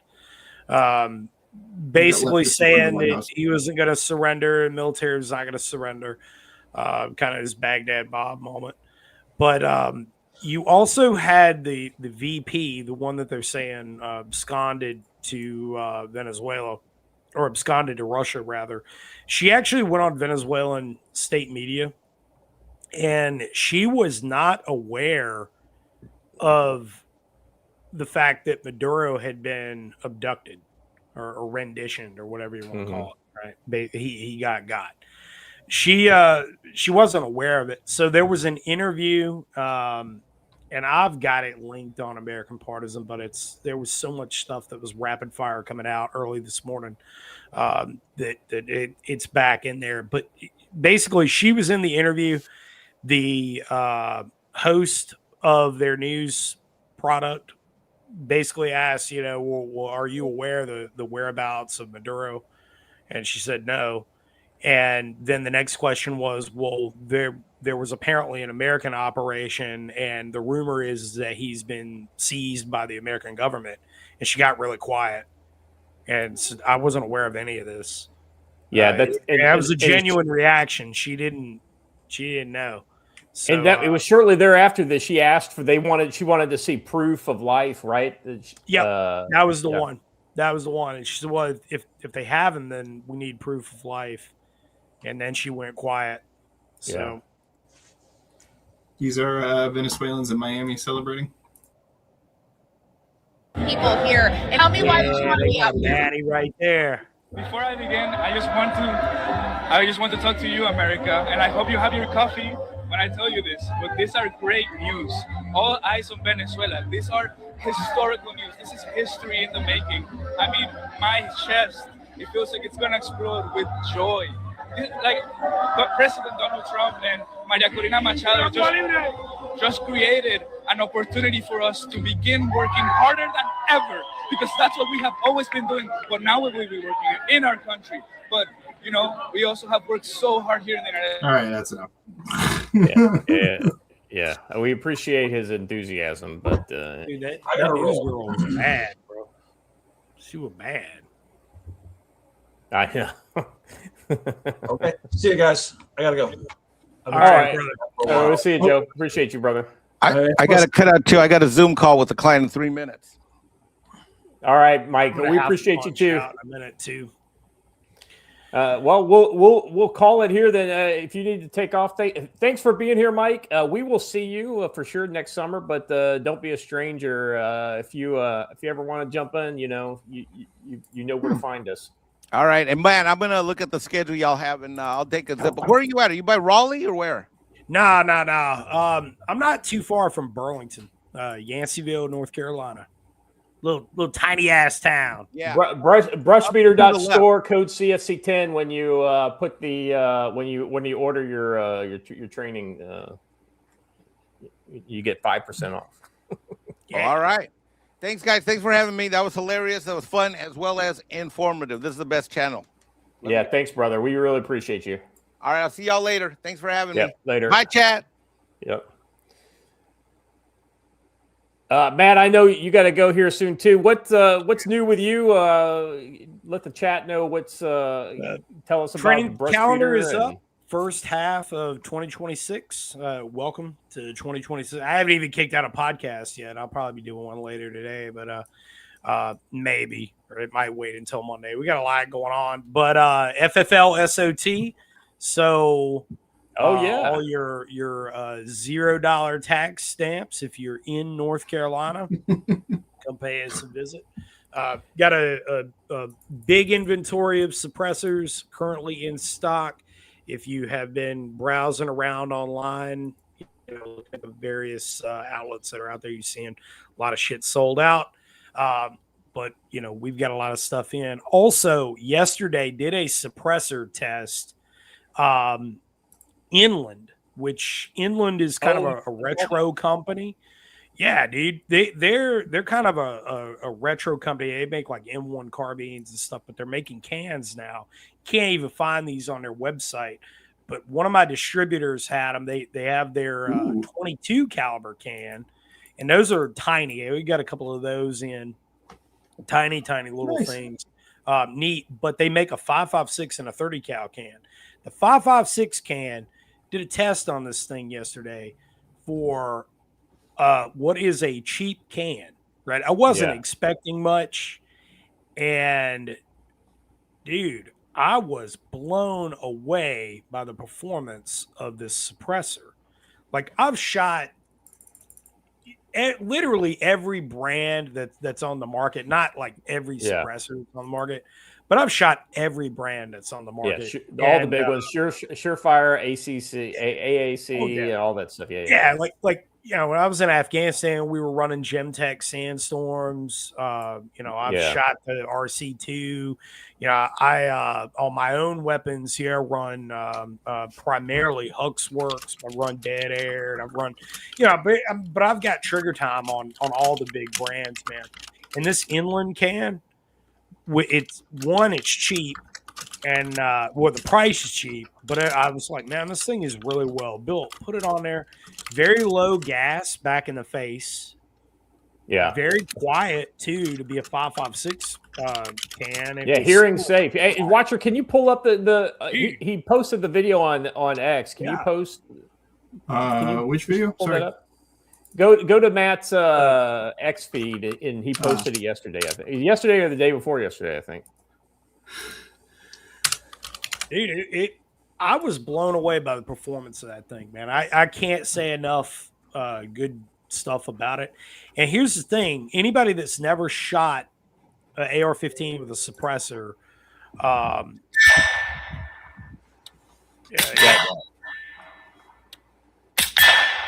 not quite hearing safe, but still pretty damn good. You ain't getting hearing safe with a 5.56. It's just not happening. It's, unless you're shooting subs. It's a sonic round. It's yeah. But the thing is that with suppressors on ARs, usually you got a gas system concern. So basically, the longer the gas system, the more reliable it's going to be. That's the point behind flow-through cans. With the Huxworks, and there's PTR is making one now. Bunch of companies are coming out with they're kind of blowing the gases forward design. But point is, man, is that can didn't get a lot of gas back in the face, and it was putting almost nothing back into the weapon. When I disassembled the bolt and was doing a little cleaning, kind of giving it a rub down, was not pulling that much carbon off of it, not like what you would expect. And dude, I'm just blown away. So if anybody out there totally unsolicited, I've got a few of those Inland cans in stock.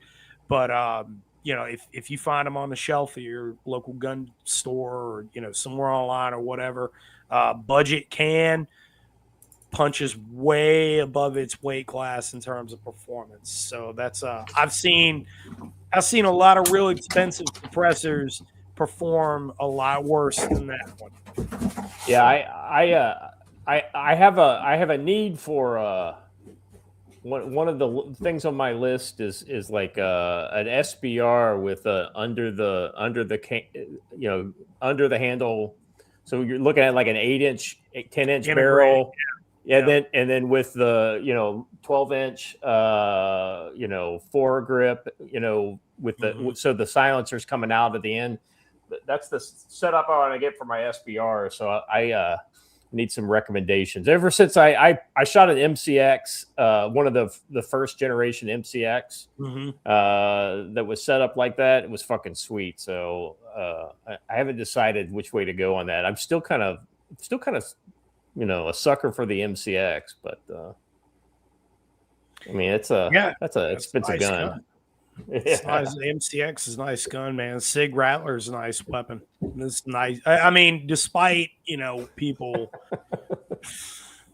maturity levels, but, I mean, people love to hate on Sig.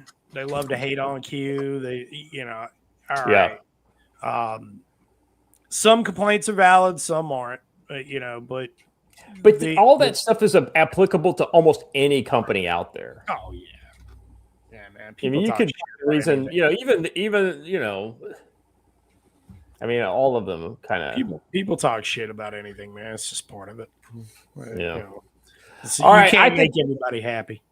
Yeah, you man, brother. How's the optics been going, by the way? Anything new to announce for the folks? We've been talking about the optics on the in show promo that I've been doing. So the slimline version of the PDO that is RMSC. So that is currently in production, should be here very, very soon. That one, which a lot of people have been asking about, kind of, hounding me about it. That footprint works on the Glock 43, Glock 48, the SIG 365, 1911s that have milled slides for optics. It's all RMSC footprint. So that one's going to work for that, and coming in at the same price point as the PDO. So really, really excited to get that out the door. It should be here. We have got a full restock on scope mounts coming as well. Should be here about the same time. And I have QD scope mounts in 30 millimeter that have been made for us, which a lot of people have been asking about that as well. So, anyway, just crushing it. Sales have been higher than I anticipated they were going to be. So we're going to have to, we've got to up some production numbers just to stay ahead of it. Hey, it's a big problem to have, brother. The higher it is. The more you build, the cheaper they get. Yep. I see in the comments somebody asking about Ruger RXM. What a wonderful handgun. Ruger RXM, they're doing the Gen 3 Glock 19 better than Glock ever did. But the PDO is a direct bolt-on fit. So you don't have to mess with any plates. You don't have to change anything. It's just, take that cover off, bolt that thing right on. Go to the range, zero it, you're good to go. Prismatic optics, that is going to be Q2 2026. Awesome. Well, you got the community covered on high quality optics, brother. Joe is let us know. I haven't had a chance to get my hands on any of them, but Joe is who's vouched for them. He said, I've used them and I've broken them. They're some of the best that I've ever used. So really happy off the concrete. Yeah, on concrete head first. Still hammering away with it. Still EDC. So all right. I think we're gonna call it here right at the 3-hour mark. Appreciate you showing up, Matt. Watcher, thanks you as always. Hey, Matt, hold on a second. I've got a couple questions to ask you after we finish here. Thank you, chat. You guys are awesome. 2,500 impressions and people watching between X and YouTube. So a great showing today. I hope you guys learned something. I hope you were entertained. That's what we try to do. This show, if you're new to this program, this is the conversation guys like us with a lot of time overseas like to have when we're just hanging out talking to our buddies, and we figured we'd share it with you guys. Hopefully you learned something. Hopefully you enjoyed it. We appreciate you here. If you're new, please subscribe to the channel and hit the like button. If you're not new, well, you know when you're going to see us again. We come on every Monday, Wednesday, and Friday at 8 a.m. Eastern Standard Time. It's in the morning because I'm in Korea, so it's like 3:38 in the morning here now. So on Maduro time, I'd be on a helicopter heading north at this point yesterday. So gotta love it. Appreciate you guys all. Look forward to seeing you guys in the chat again. And as always, stay safe.